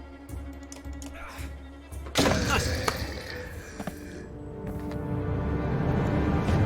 That was quite fun. I feel like that whole leaving people alive thing and just keeping them all weak, I don't know why that never kind of clicked for me in the first game, but it definitely makes sense on this second one, because I felt really good about that fight.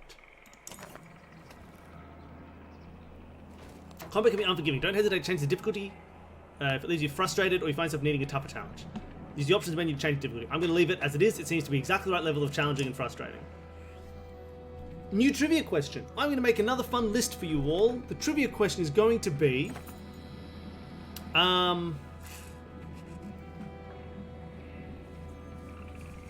can you name...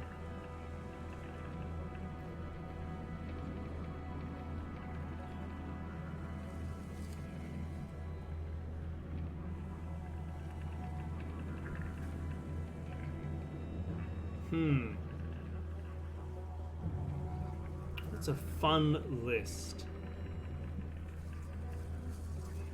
What's a fun list, Danny?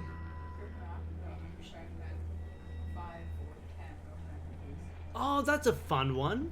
Yeah, an actor and their movies. Let's do... yeah,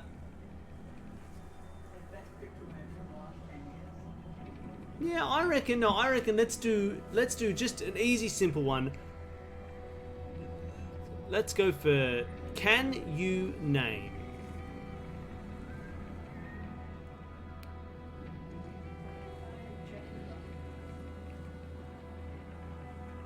Ooh, Jeffrey Rush movies. Yeah, 5 movies with Jeffrey Rush in them. That's a good one, Danny. 5 movies with Jeffrey Rush. Go by franchise. Like the franchise only counts as one. True, is that a big issue for Jeffrey Rush? The Caravan. Oh, yep, you're right. Good point. You gotta. It can't be. Only one per franchise. Then I have no idea if I can name 5 Jeffrey Rush movies. But that's your quest. While I fill up my tea. I'll be back in a moment. So I'll just put you on. Beep. Be back in a second.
Okay, so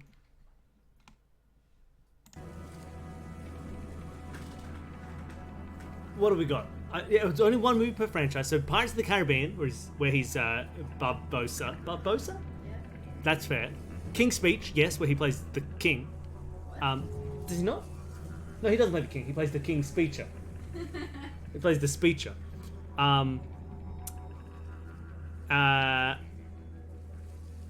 He was also in the Australian film Brand New Day. He was in Mystery Men as Casanova Frankenstein, which is a great movie. If you haven't seen Mystery Men, you should all go watch Mystery Men. That's a hilariously fun kind of superhero but not movie. It's very, very good. The other one I had was Shine, where he plays Peter Helfgott. Shiny McShine. Is it Peter Helfgott, the character's name? I am the piano genius from the movie Shine.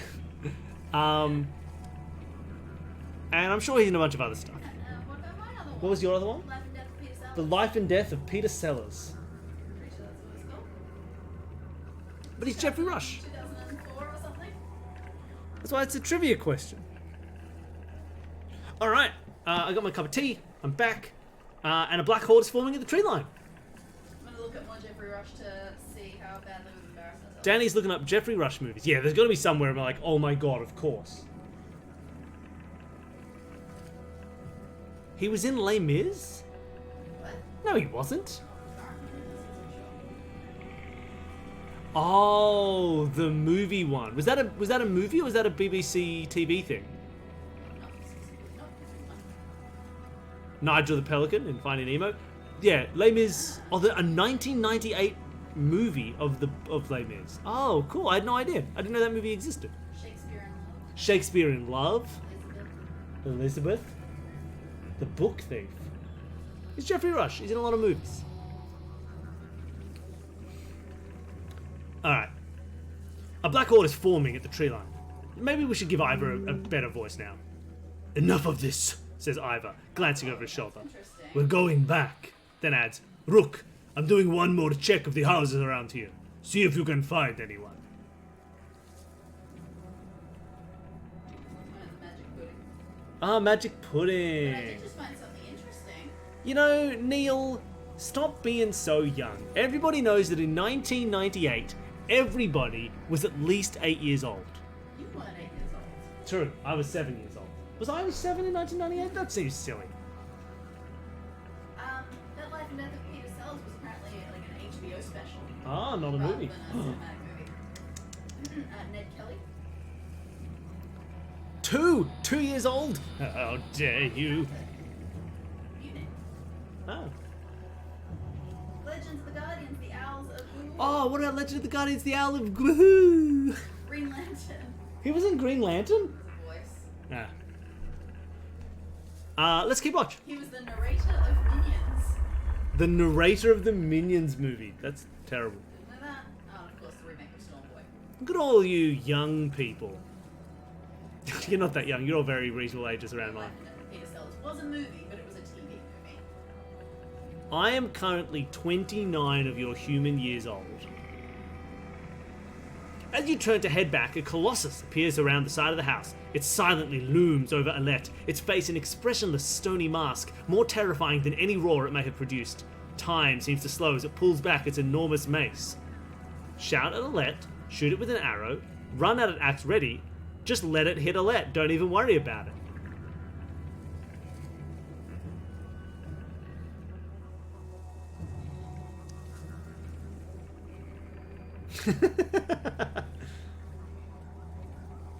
Yes, yeah, we talked about it before. The Darkest Dungeon board game. No, I haven't seen the announcement of Darkest Dungeon 2. That'll be fun. We'll have to play through that on stream. And I will be sad and miserable the entire time because I won't have the inherent knowledge of how to play it yet. Shoot it with an arrow. Arrows run faster than humans. As though second nature, you knock an arrow. A lead is standing directly between you and the dredge, making the shot perilous at best. If you're off by a few inches, stop thinking and shoot the dredge!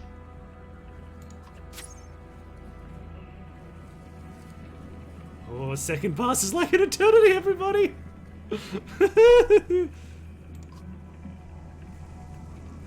Aha! Hits it, inches away from what you think is an eye. It recoils, then turns upon the lead again. Egil rushes to her side. Ivor throws himself between them, catching the mace on his shield, and returns the favour, crushing the dredge's head with his shield point. When the dust settles, you can see that everyone is alright, except for the dredge. Let's get out of here, says Ivor, as he goes to check the last few houses nearby. Rook, see if you can find any more survivors and meet me in front of the hall. Okay, I shall. Market. Heroes. Ivor.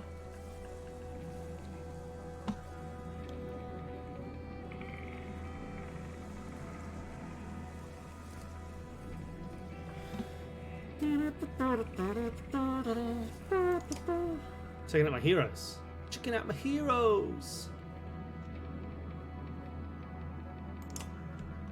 I can gain levels for Alette and Rook because they killed enough peeps. See, 2 out of 2. Promote. She looks so worried. The greatest warriors on the battlefield are those who live past their first battles to start the journey down the path to legend. Higher stats. Increase your item rank. Okay. I do. I now have 2 points to give to stats for Alette. I like increasing the strength, and I like increasing the exertion. That's my plan. So she can use more willpower to hit real hard. And Rook, who will also promote.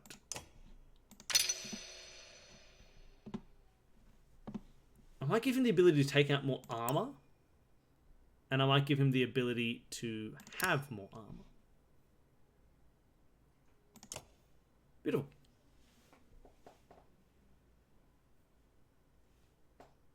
I don't hate the youth. You're all fine. Don't even worry about it.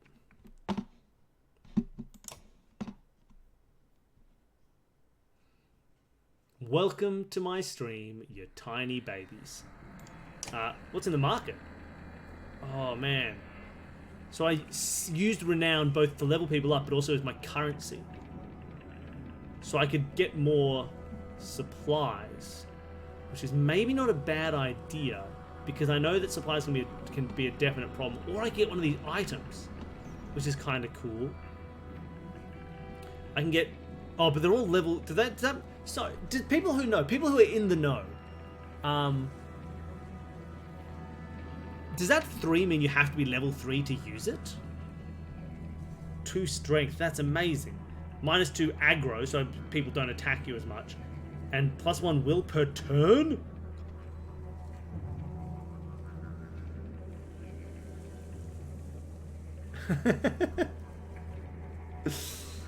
Oh man, I don't know what to do. I love these.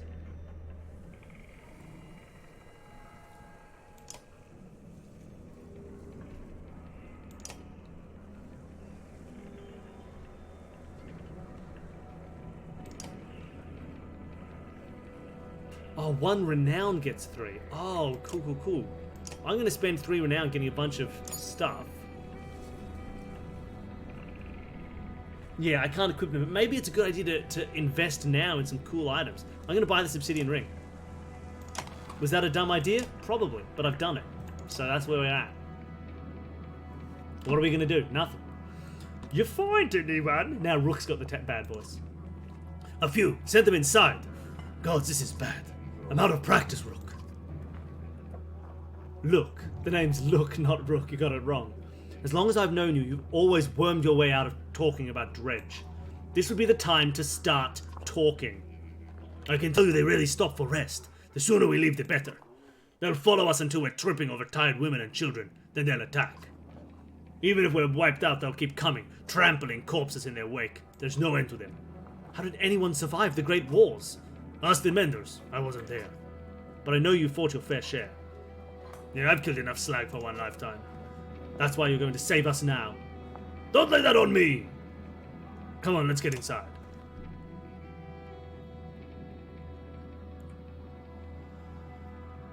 Alright, Great Hall. Let's get inside. Oh, what a cool looking dude. Look, thank the gods you've made it. The Great Hall is an utter din, filled as it is with dozens of terrified families. Don't stop worrying yet. I haven't. What in the depths is going on? Dredge milling around, ransacking houses. The chieftain's wife finds you, pushing through the crowd. Oh, and she's cool as well. Look at her. Look at this character. Look at this Tilda Swinton nonsense. I love it. They must know why we're here. Why haven't they attacked? Don't know. I wouldn't expect it to last. I've made some decisions, but tell me straight, what would you both do in my place?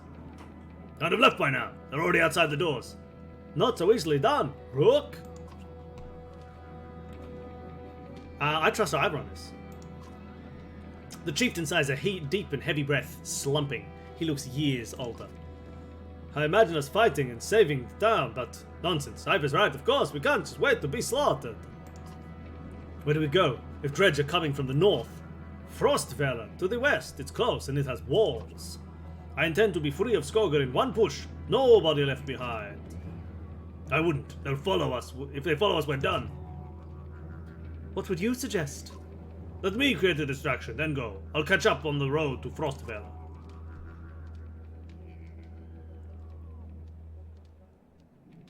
Ooh. Oh, what are we saying here? That sounds like suicide. Ivor's right. I'll help with the distraction. That's what I'm feeling. What if we set the town on fire? That just seems rude, and I don't think the Dredge would care. And do we abandon the storehouse? I was right, I'll help with the distraction. The chieftain thinks for a long moment. I didn't ask your advice just to ignore it. Promise you're not throwing away your lives on this. That wasn't part of my plan. Ivor? Nope. Then I'm coming with you. That catches you by surprise. The chieftain rubs his chin but doesn't argue. From the training she's given Alette, you've no doubt she can handle a bow. Fine, I'll get the townspeople ready. Make your move, Ivor. We'll leave when you're clear.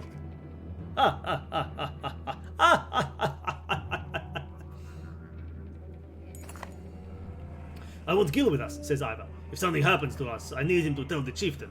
Ivor goes off to find him. Alette finds you. I know what you're doing. You have to let me come, she says. Don't leave me, please, I'll be good. Okay, Alette, just promise to listen. I promise. Let's go. Remember, we're not trying to fight them all, we're just getting their attention. You step into the town courtyard where you can already see Dredge in every direction. Ivor starts banging his shield and swearing at them. We'll kill a few, he shouts, and the rest will follow. You steel yourself for a tough fight. Alright, are you ready? Have you all stealthed yourself? Oddleaf. Oddleaf. Oddleaf before Alette. Rook before Oddleaf. Maybe Eggle before Ivor. Maybe Ivor before Eggle. Eggle before Ivor. Done. Nobody can equip that. It's too powerful. Okay, ready for battle. I really like this game. I'm enjoying this. I hope you're all having fun. It's a cool game, and I'm enjoying it. We've been going for 2 hours. We'll probably go for a crazy amount longer. Oh, what? I'm in 2 little conglombuses? I don't like being in little conglombuses.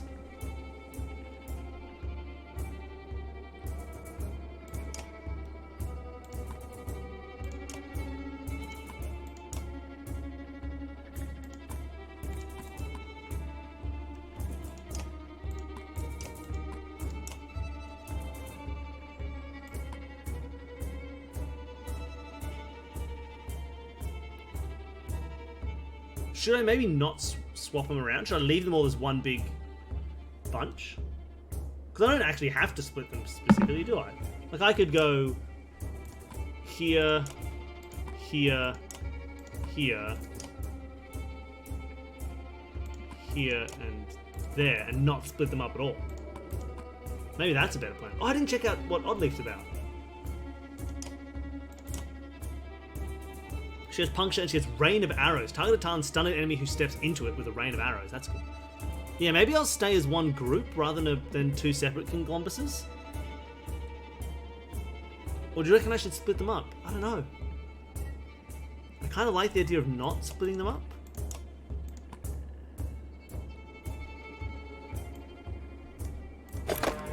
Let's not split them up. Which of them goes first? He does. And he can't walk to here or here, so I'm going to run me up first.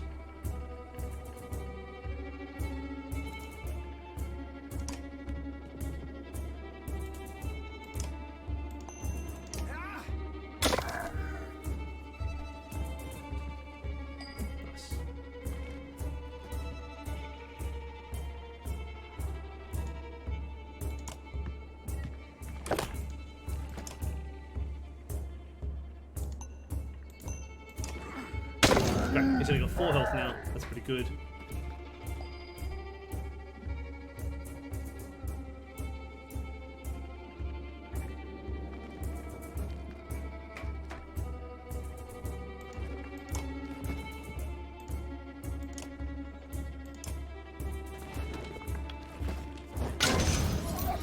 Nice.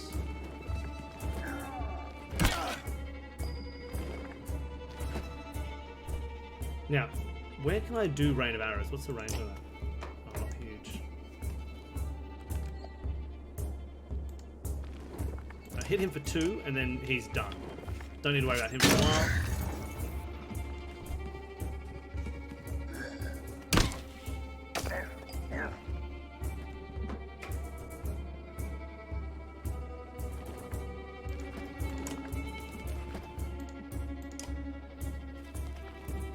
Yeah, let's smash him for 4 damage. Get out of here, you. Beautiful. Okay, now back to this guy.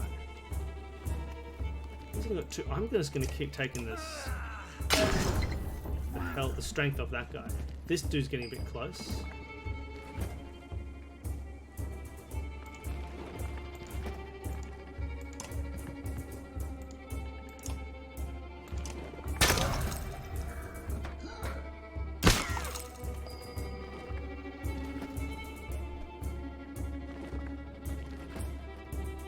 What's his range? Oh, he can just move to attack her, so I should move oddly. Yeah, on her turn, I'll move her. That's alright.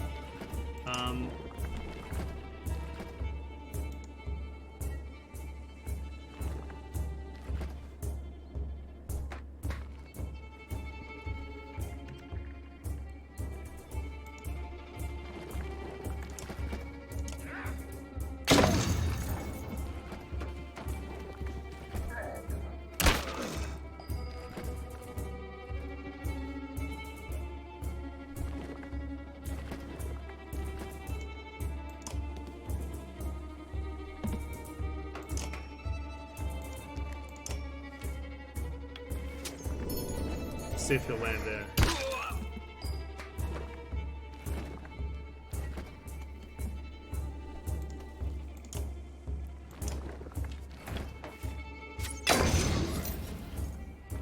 Ah, nice! Got him! Laid a trap for him and he fell right into it. Looks like maybe I should start killing him. So let's start killing him.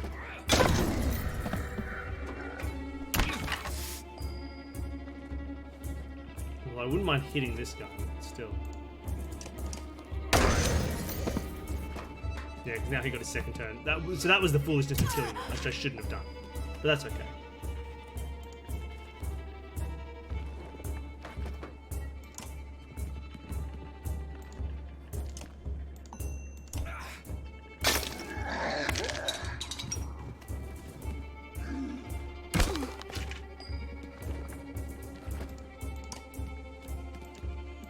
But now I can start taking his health down. And that should be okay. Yeah, nice.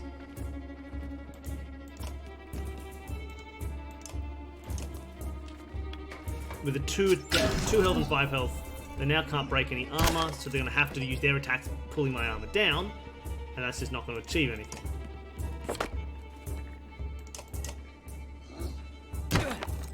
Nice.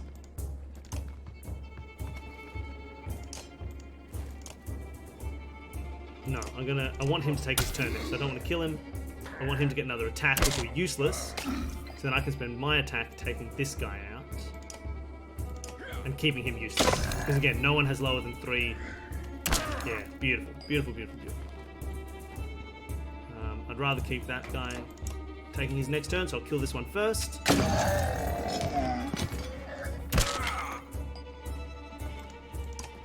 Oh, whoops. I can't undo that, can I? Dumb. Dumb. That was an accident. I thought I had Eggle. Yeah, cool. So that was smart there. I mean, I made one dumb mistake by killing too many people early and letting that guy get his attack in. But after that, like, not killing that little dude then was smart because it allowed me to make sure that he took his next turn and he couldn't do anything, while the other guy, if he'd taken the next turn, could have done a little bit of strength damage. Either way, there was no real risk, but I'm getting my head around how I should be doing this. I swear I never thought about this on the first time.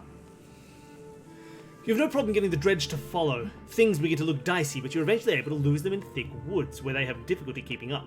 You climb to an overlook and wait for the caravan to appear. An hour later, Oddleaf is the first to spot them. There, she points to the road. As you rejoin them, you can tell there was trouble, some people wounded, others missing. A group has gathered at the rear of the caravan. Oddleaf walks beside a covered figure in the open wagon. Old fool, she says through clenched teeth. I should have stayed with him. The chieftain's death hits you like a blow to the gut. You continue on to Frostvalor in silence, Alet's hand firmly in your own. I really enjoyed that as a fight. I had a lot of fun with that. Tactically, I don't know why I never thought about how to control people like that, but it makes such sense, keeping them alive and playing with their strength.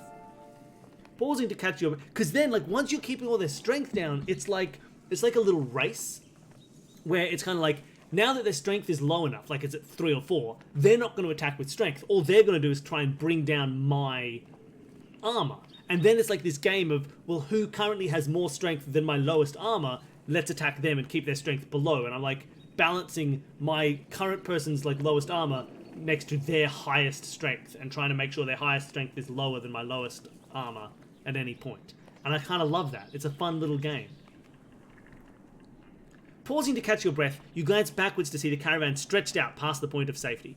They're spaced out so far you're unable to see those bringing up the rear. We've got to pull them together, says Ivar. It'd be dangerous to stop until at least the Godstone. The path should be just ahead. I'm going to rally the caravan with a speech. You make your way to the rear and hoist a small child onto your shoulders. Just found one. Just picked up a random child. Put him up. And say, fight for every step! Remember those who didn't make it, and push onwards! The clansmen see your effort and follow suit, pushing themselves harder. Morale improves. Look at that good morale. Oh no, normal morale. Yes, that too. Trying to keep track of their pacing. Oh, look at this! Look at this beautiful thing.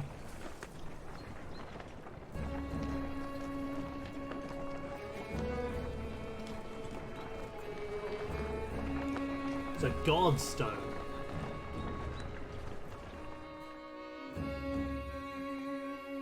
Far enough for today, I think.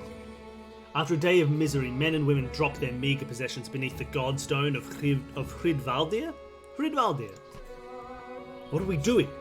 We just left our homes because suddenly they were dredged. Chieftain did what I suggested, and look what he got for it. Look at these people. Surely somebody has to hold them together. That's you, Rook. How am I supposed to do that? Lie? Tell them everything's going to be alright? God, Rook, I don't know. Pretend you know what you're doing. That's what the rest of us do. Thanks for the advice. Then do whatever you want. Let them fend for themselves if you can live with it. You humans are absurd, Rook. Furious when you're not in control. Terrified when you are. Pull it together. You're right. Think of how I feel. I'm stuck nursing a bunch of weaklings. You do care, I can tell. Nah, men are a plague on the world, worse than any dredge as far as I can tell. Chats like this are why we get along so well, Ivar.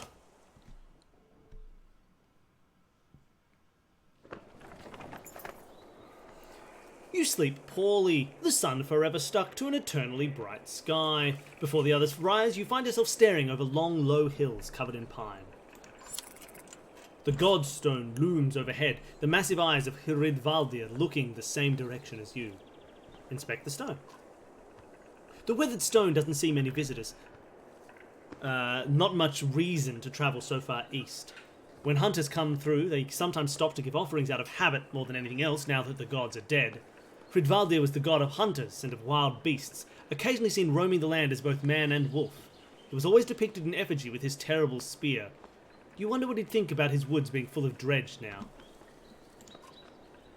A young girl from the caravan approaches you. I made this for you, She says, handing you a crude necklace carved from a branch she must have found nearby. Thank you for saving my mama, She says, before running back to her tent. Back at your tent, you rouse Alette, who clings to your arm until she's completely awake. Bad dreams. Eventually, the camp is broken down, and it's time to move on to Frostvella. It feels like an end more than a start. I gained an item, a Bjarken Rune. I have 45 fighters and 270 peeps.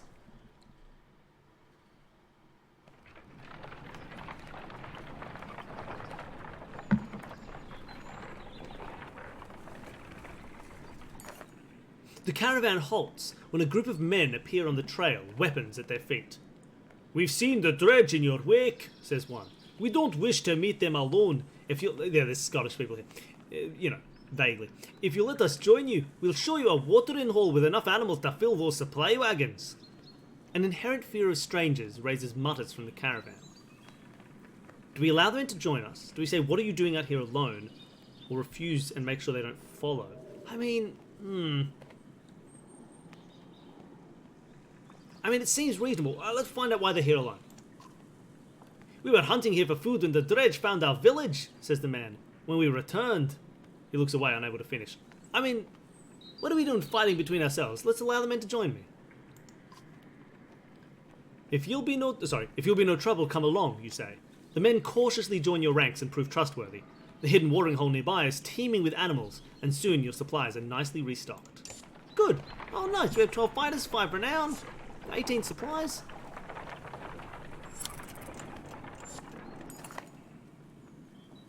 During a rest, one of the men gets too drunk and ends up splashing mead in a warrior's face.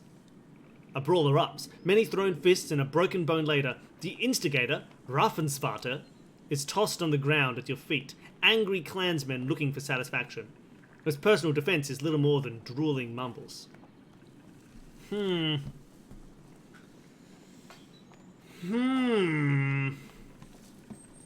He did get drunk and start a fight. But I want to tie him up, mate. Or maybe I do want to tie him up until he dries out.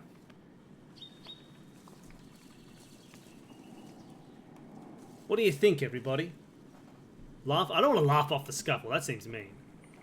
Encourage others to let the issue drop? No, I don't want to do that either. I'm either going to tie him up or coerce a public apology. Do people have what do you think? Tie him up?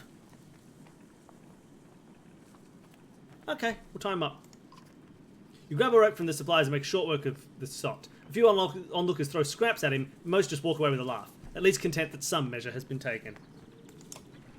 Okay. Hope that doesn't come back to bite us.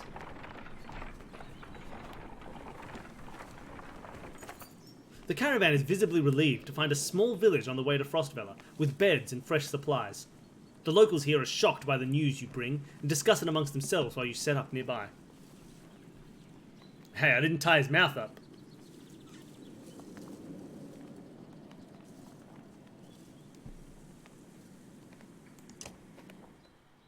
Ooh, what's happening?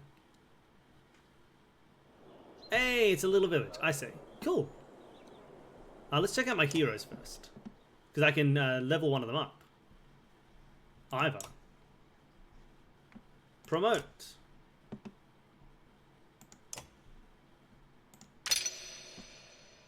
Alright, 2 points available.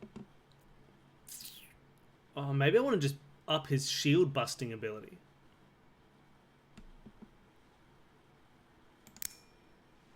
And maybe his shielding.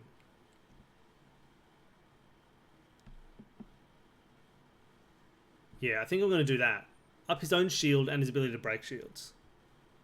3 is good, because the dredge have that thing where if you do 3 shield break in one thingy, it breaks everybody else's around them. So I think I'm going to set him up like that. Awesome. Oh, and this is the new item I got. What is this? Bjarken Rune. A crude medallion made from the branch of a tree found above the godstone Hridvaldir, carved with a curious rune. 15% dodge strength? That means you have a 15% chance to dodge any attack that hits you? I don't quite get what that means. I want to give it to Egil, but he's a loser, so I'll give it to Rune.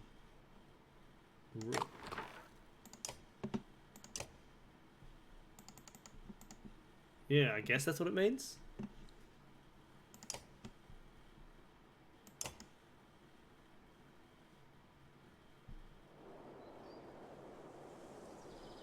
Okay. I'm definitely taking my archers into high strength world. Okay. I can chat with what's his face. Let's chat with Egil. How's the arm, Egil?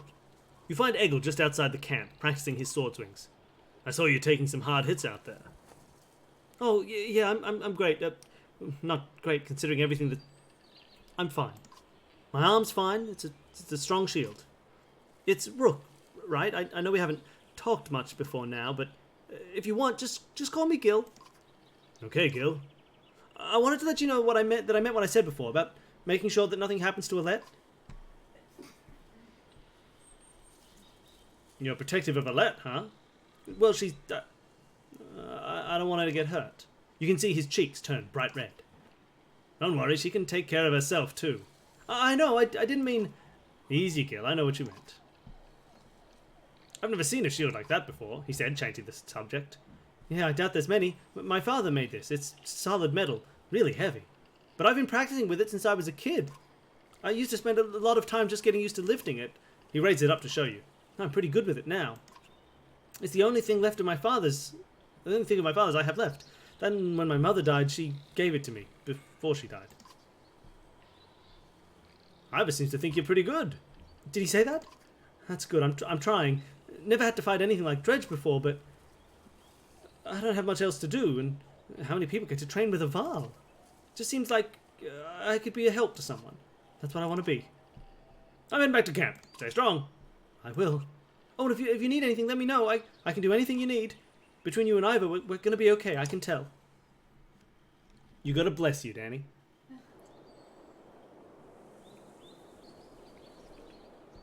Okay. Oh, I didn't mean to rest. I didn't realize that said rest. I was like, why am I clicking on this building? I couldn't see the word rest. Alright, well, rested by accident, everybody. Oh, okay, what do we got? 1 renown still gets me 3. I'm going to buy some supplies. Let's pull myself down to 26 renown. That's a good amount.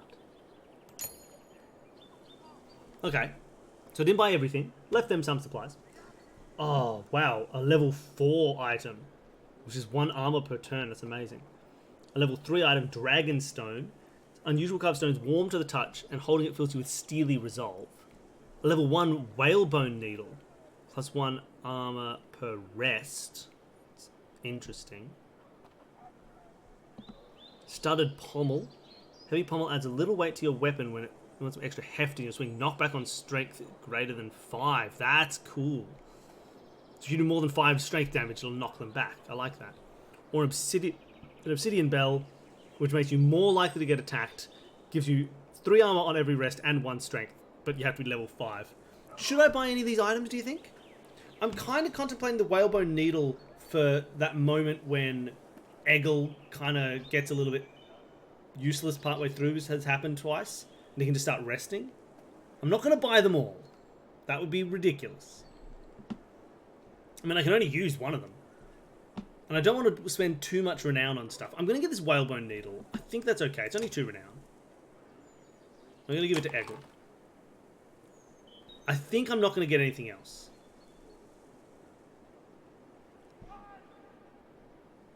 Oh, 3 will. That's pretty dang good. I'm gonna wait on the others. I'm not going to get anything else.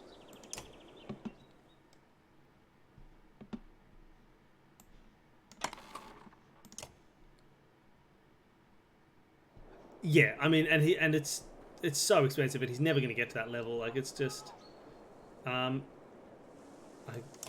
check the map while I'm here.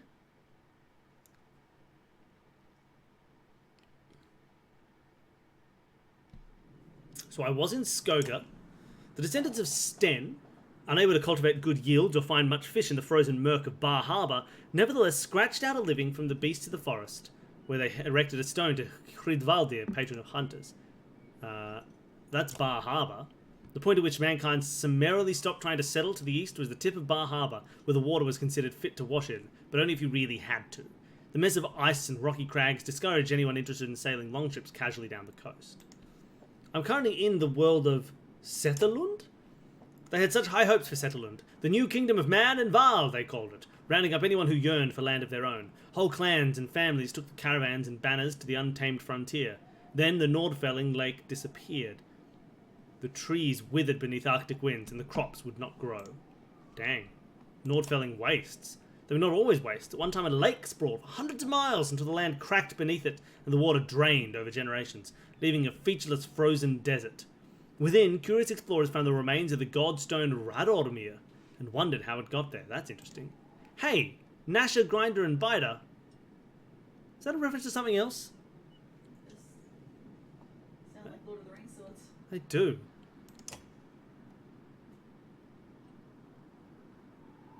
Three steep peaks near Greyhorn reach high enough into the sky that on foggy days not only the spires can be seen above the mists, stretching into the sky like three jagged teeth emerging angrily from the earth. Meanwhile, we're heading to Frostvella. Once sitting upon the banks of a wide lake, when the Nordfelling turned into a waste, the city of Frostvella became a tattered bastion, blasted by the freezing winds that roll through the valley. Those who live here still are not known for their hospitality. Those who live here still are not known for their hospitality. That's how that line should have been read. They were Beta and Biter.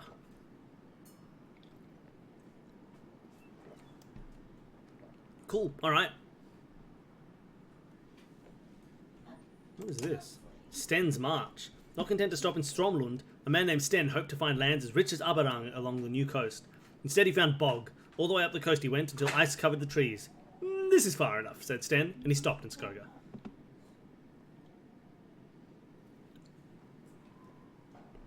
Alright, let us continue on to Frostvella. I think maybe when we get to Frostvella, we might call it for the stream for the day. So we're going for 2.5 hours, bit under because of the timer.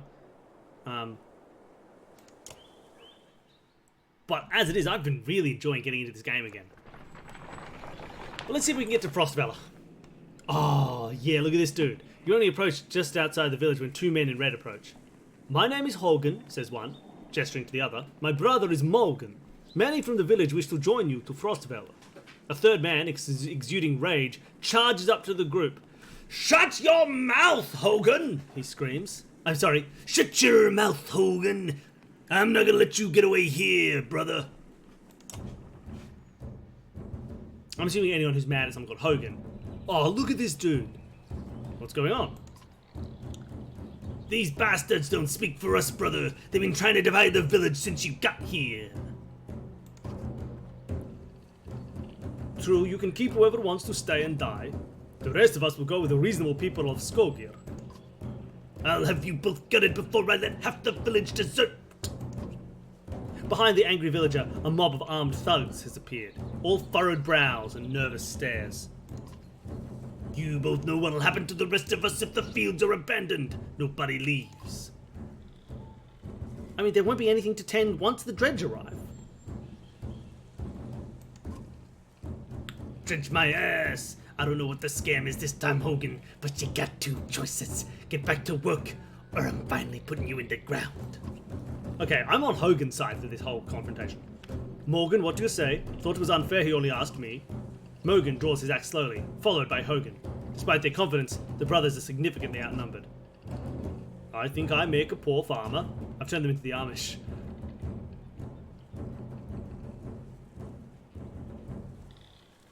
Yeah, let's make this a fair fight. Side with the brothers. The brothers are right here. Get out of here, Hogan and Morgan. Don't try and kill them for trying to leave your town that's about to get destroyed. Ivor steps forward. The thugs hesitate. As you pull your axe, you notice that a lead is nowhere to be seen.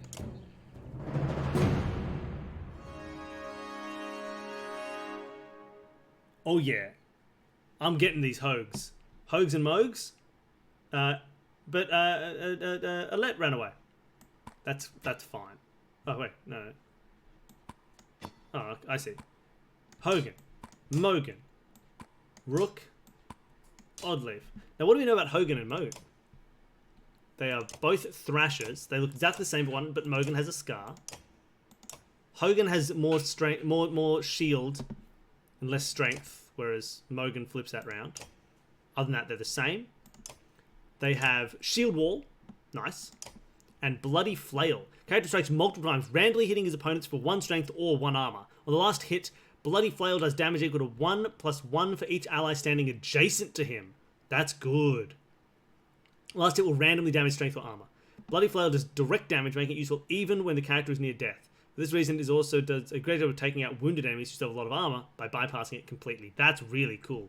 And I'm assuming Mogan has the same. Beautiful. I love Hogan and Mogan. They're my new faves. Oh, what do you know about Mogan? Mogan and his brother Hogan have gotten the same question their entire lives. You don't find many twins about, and even fewer who know how to use an axe. Mogan tends to be the sort to act first and think later. This may explain the scar. Hogan and his brother Mogan have gotten the same question their entire lives. You don't find many twins about, and even fewer who know how to use an axe. Hogan tends to be the more level-headed of the two, which may explain why he ended up with a child and wife. So, one of them has a child and a wife, the other one has a scar.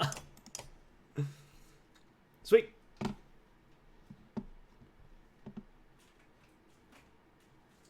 Yeah, I love it. Let's do it. Ready for battle. Hogan, Mogan, Drogan, Fogan. Whoa, what an odd setup. Okay, there's one dude over there, 3 dudes over here. I'm going to ignore that guy and try and push forward to these guys. That's the plan. So, let's go Hogue.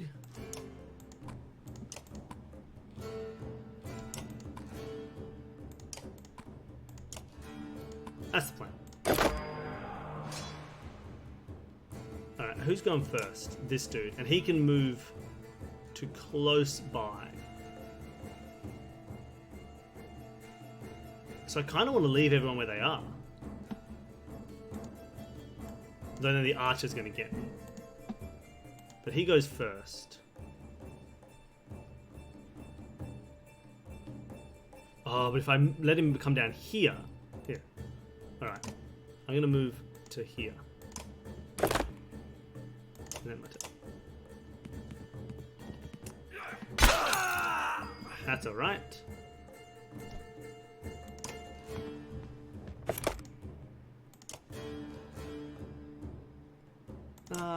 No, let's break his arm. And then the other people can get him. Yeah, you come here, no worries at all.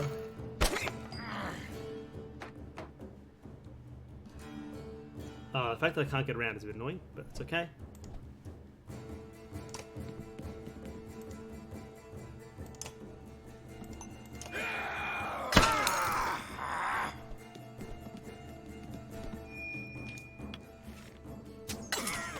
Oof, strong.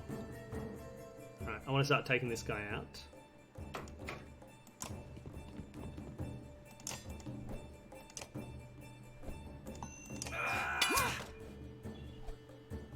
Yeah, this guy's going to take too long. We're just going to ignore him pretty much.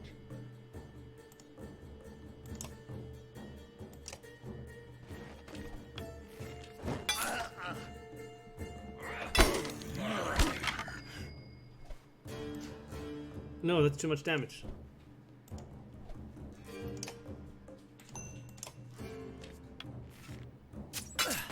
Great, got him down to 4. It's not going to do anything with 4. Ooh, big hit though.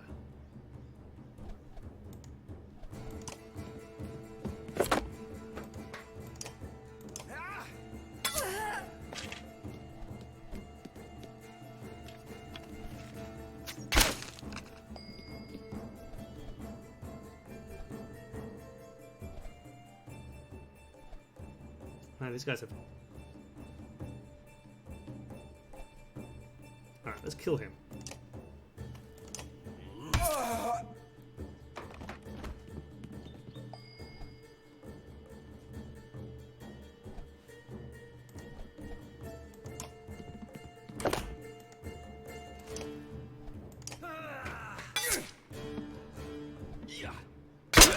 Oh.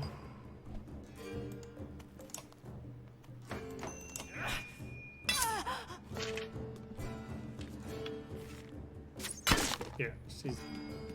Now this guy has good range. So I want to move away from him.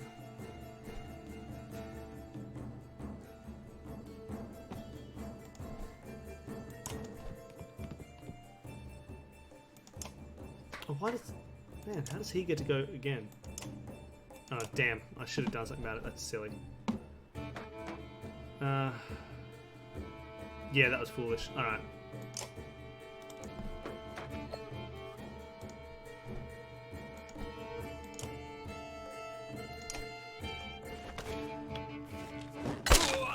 I thought he was having the next turn, not this guy. Whereas, oh, but he attacked. Oh no! Oh my god! He just did 7 damage. Yep, that was my fault. Well, no, I don't know if I could have really done anything about it, but still, it's annoying.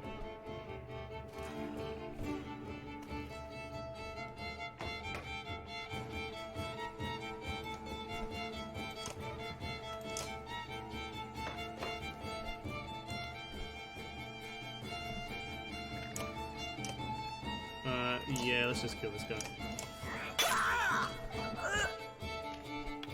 She's fine. We'll leave her alive doing nothing for a while. This dude, I'm gonna try and get him so he can't do much on his turn. So he's gonna come close and just attack Ivor again, which is fine.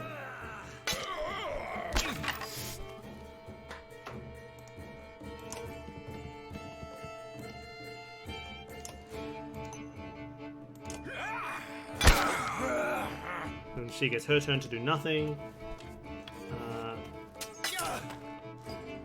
Oh no, I can't get close enough to this guy. Alright, I'll just move here so I can give everybody extra armor. Cool. Now he's gonna go. Great. Alright, I'm happy now. Oh, I can't believe I let Olive get hit. I should have paid more attention.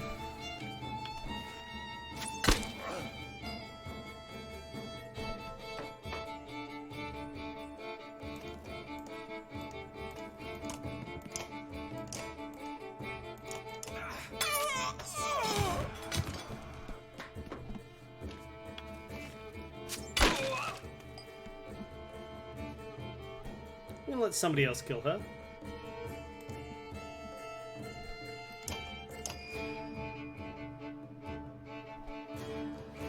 Let's give Hogan the kill.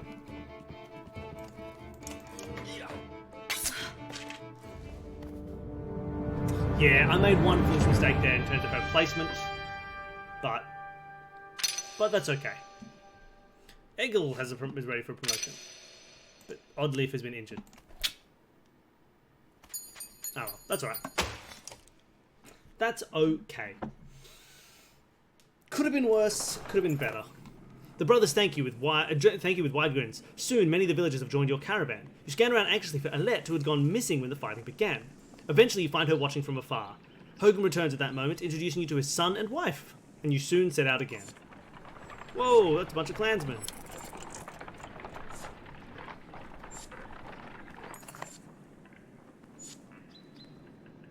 True.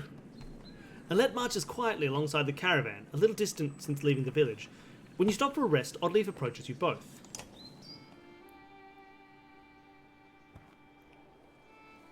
Alette, I have something for you. Oddleaf has gathered up the long banner from the caravan and smiles warmly as she passes it to Alette. What's this about? I was hoping you'd sew up the banner with everything that has happened since we left Skolgar. Come find me another time, Rook, and we'll talk. Before you can comment, she departs. Dad, are you the chieftain now? I don't know. Oh, then that means... You're both quiet for a moment, while Alette unfurls the banner. Oddleaf has been teaching me how to sew. She speaks pretty highly of you. Can we read the part about Mom? You nod. On the banner has been sewn the story of the families who have lived in Skoga throughout the years, just as is done on every banner in every town. I wish she were here, but I'm kind of glad she isn't. The section of banner about your family is short, but Alette has been sewing in colourful designs. Why do you say that? So she doesn't have to deal with all of this. Dredge, leaving home, and... Why did you have to kill those men in the village? I mean, if it's okay to ask. They would have killed others. But how do you know which ones are bad? I mean, these guys pretty much announced themselves as bad. Like, it wasn't too tough to figure out the bad ones in this case. Because the Dredge are terrifying. Every time we have to fight them, I just want to run, but I don't want to kill a person. Please? Are you mad at me? No, it's okay. I guess I would do it if I really had to, but... Do we have to? I know what you mean. Yeah, I know, Dad. I think you're doing a good job. She hugs you. You spend the rest of your time together, sewing new verses into the banner. For better or worse, the story of Skoga is your burden now.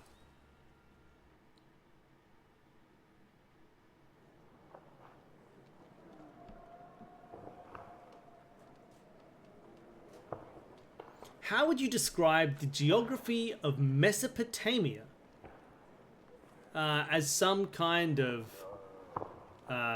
what's the term for...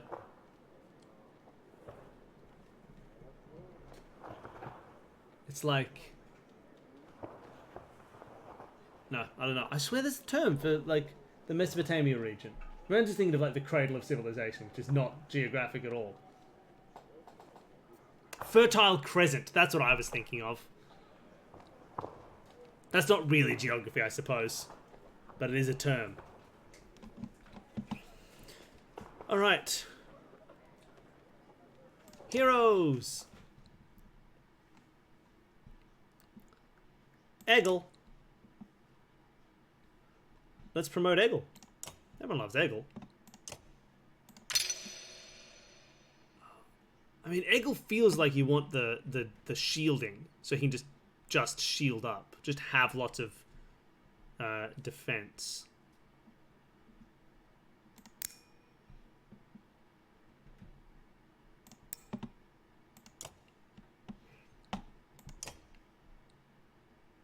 Oddleif has 1 day of injury to a river delta? Is Mesopotamia really a river delta? I don't know if it is.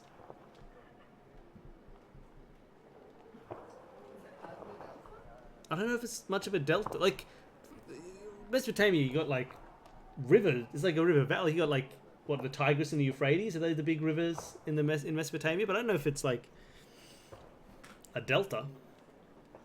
Maybe I'm wrong. Let's talk to Oddleif. How you doing, Odd? I'm alright. Not at first. Sometimes when a loved one dies, people say it doesn't sink in for a while. Sunk in for me right away. People tell me I'm a strong woman. It's funny, my father named me Oddleif before I was even born. He wanted a boy so badly. You know, Oddleif. You know how you recognize that as a boy's name straight away? Strong woman. What does that even mean? People look up to you. Don't take this the wrong way, but I don't want to be known for handling my feelings. If I feel nothing about my husband dying, people think I'm strong. If I cry because my insides feel like they're on fire, I'm weak. Why does that feel so backwards? I'm sorry, Rook. It's been hard. You're not sure what to say. In the many years since you've known the chieftain's wife, this is probably the most you've ever talked. You asked me to come find you? Yes, it's about the banner. I thought about it a long time. He asked me to give it to you, you know, if something happened. Why me? He always depended on you, Rook. It should be mine. I could carry it. But I thought about why he named you. I get it. They won't follow a woman. Families would leave. Our banner would be divided.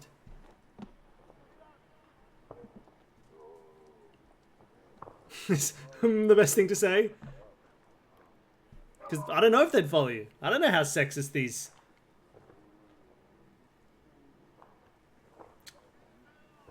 Jen, is it actually known for change, or are you just pretending it's known for change so you can make a Delta joke? I want you to think about what you've done. I'm just going to say, and let her talk. Look, it's not just about our small town. What happens the first time we need something from another clan? What happens when someone thinks they can take advantage of us? I think this is what has to happen. Don't say maybe this is what it means to be a strong woman, Rook. I'll do my best. I think so too. Listen, I know I dragged this out. The truth is my husband and I could never have a child. Whoa, okay. I don't want our banner to end here. It'll be safe with you and Alette. I know you're going to take care of her. She puts her hand on your shoulder as she heads back to the camp. Morale improved! Hey!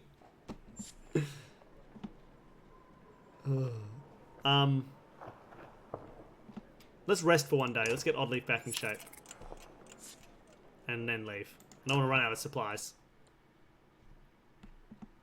We're going to get to Frostvella and then we're going to finish the stream. That is the plan.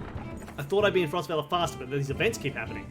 At a small split in the trail, a few fighters stop to speak with you, each carrying a single pack. We recognize this place, one man says. Spent several years here with some kin. If they're still coming around, we have to warn them of what's coming. With luck, we'll find you again in less than a week. That's interesting.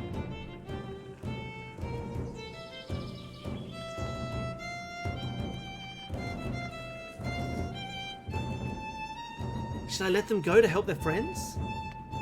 I mean, there's still a little bit of time, Neil. I mean, I can't really stop them.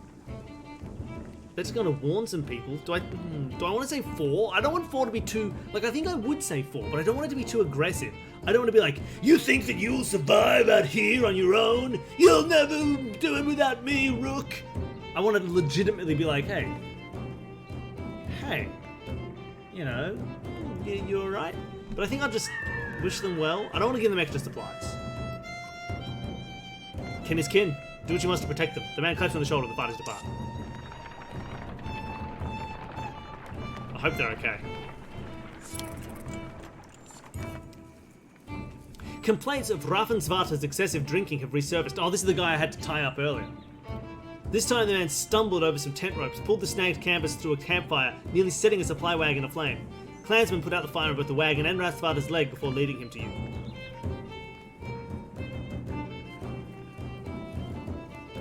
I mean, the reasonable thing, right, is to say no more alcohol for this man. Because, like, clearly that's his problem. He seems like a normal guy who gets super drunk and ruins everything. You think physical punishment? And you tell me to keep calming down and you're just like, physical punishment? Like, what am I going to punish him physically? He's just got his leg burnt. He seems to have been suffering from his own alcoholism as much as everybody else has. I'm leaning to 3. Just no alcohol. Like, if drinking is a problem for him... I mean, he might die of withdrawal, but, you know, you don't know about withdrawal back in giant times. 3 just is a bad result, or you just don't like it in general.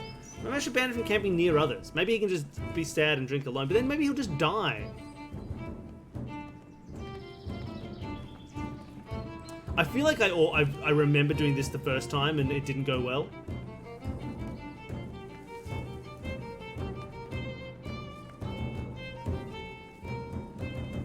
I feel like if I ban him from camping near others, he'll just...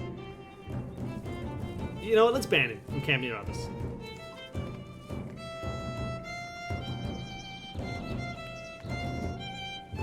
Damn, he died.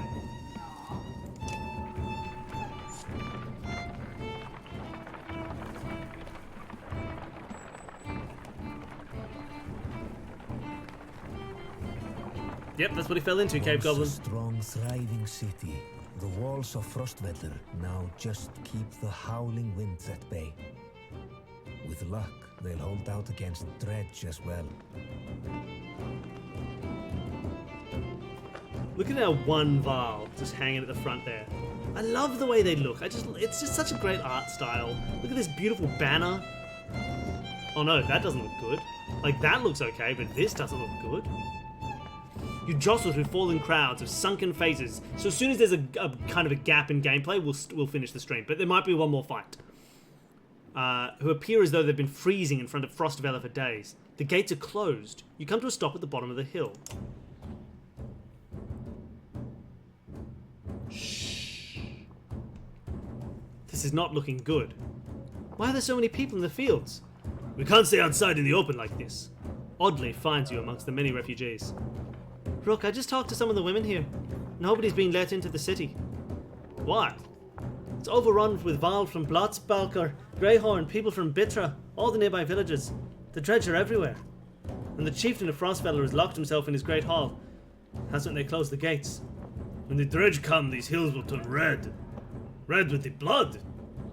We have to get in there.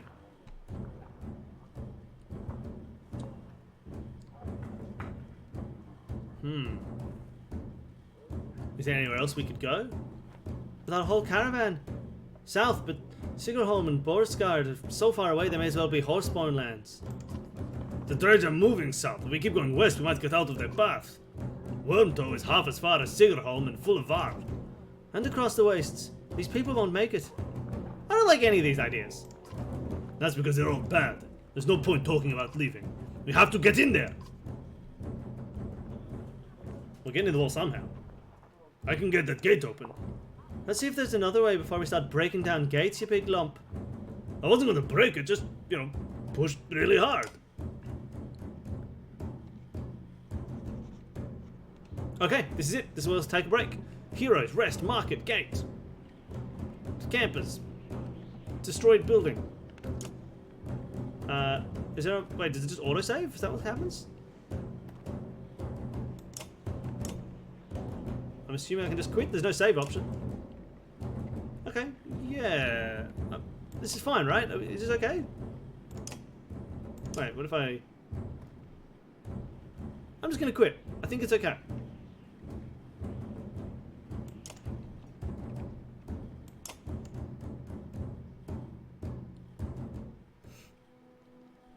Alright, that's fun. I really, really like this. I'm having a lot of fun. The combat has been really interesting and enjoyable. The characters are fun. The story is good. I'm glad you're all here to make these decisions with me. Thank you for hanging out for the stream. Cool. That was wonderful. So, thank you, everybody. I will see you again soon. I don't know if people have been keeping up with the other stuff that's been going on, but over on PG's channel, I've been part of a game, playing a game called Arium, on a tabletop role-playing stream called Luminaries of the Spindleverse. And the final session of that game is happening this week. So that'll be on Wednesday evening, 9 p.m. Eastern Daylight Time in America, which is midday in Australia on Thursday. Thursday. So I'll be over on PG's channel then. I'll be hosting it here on this channel, but you go join the chat on PG's channel. So that's been lots of fun, and that'll be a sad thing to finish up, but hey, it has been good fun, and hopefully something I can try and do more of in the future, because it's been really enjoyable. Yay. Please make some Blandish fan art. Blandish is wonderful. Everybody loves Blandish. Other than that, more Batman on Friday as normal, and more Nancy Drew on the weekend. We started Silent Spy last time, and it's really fun. I've been absolutely loving it.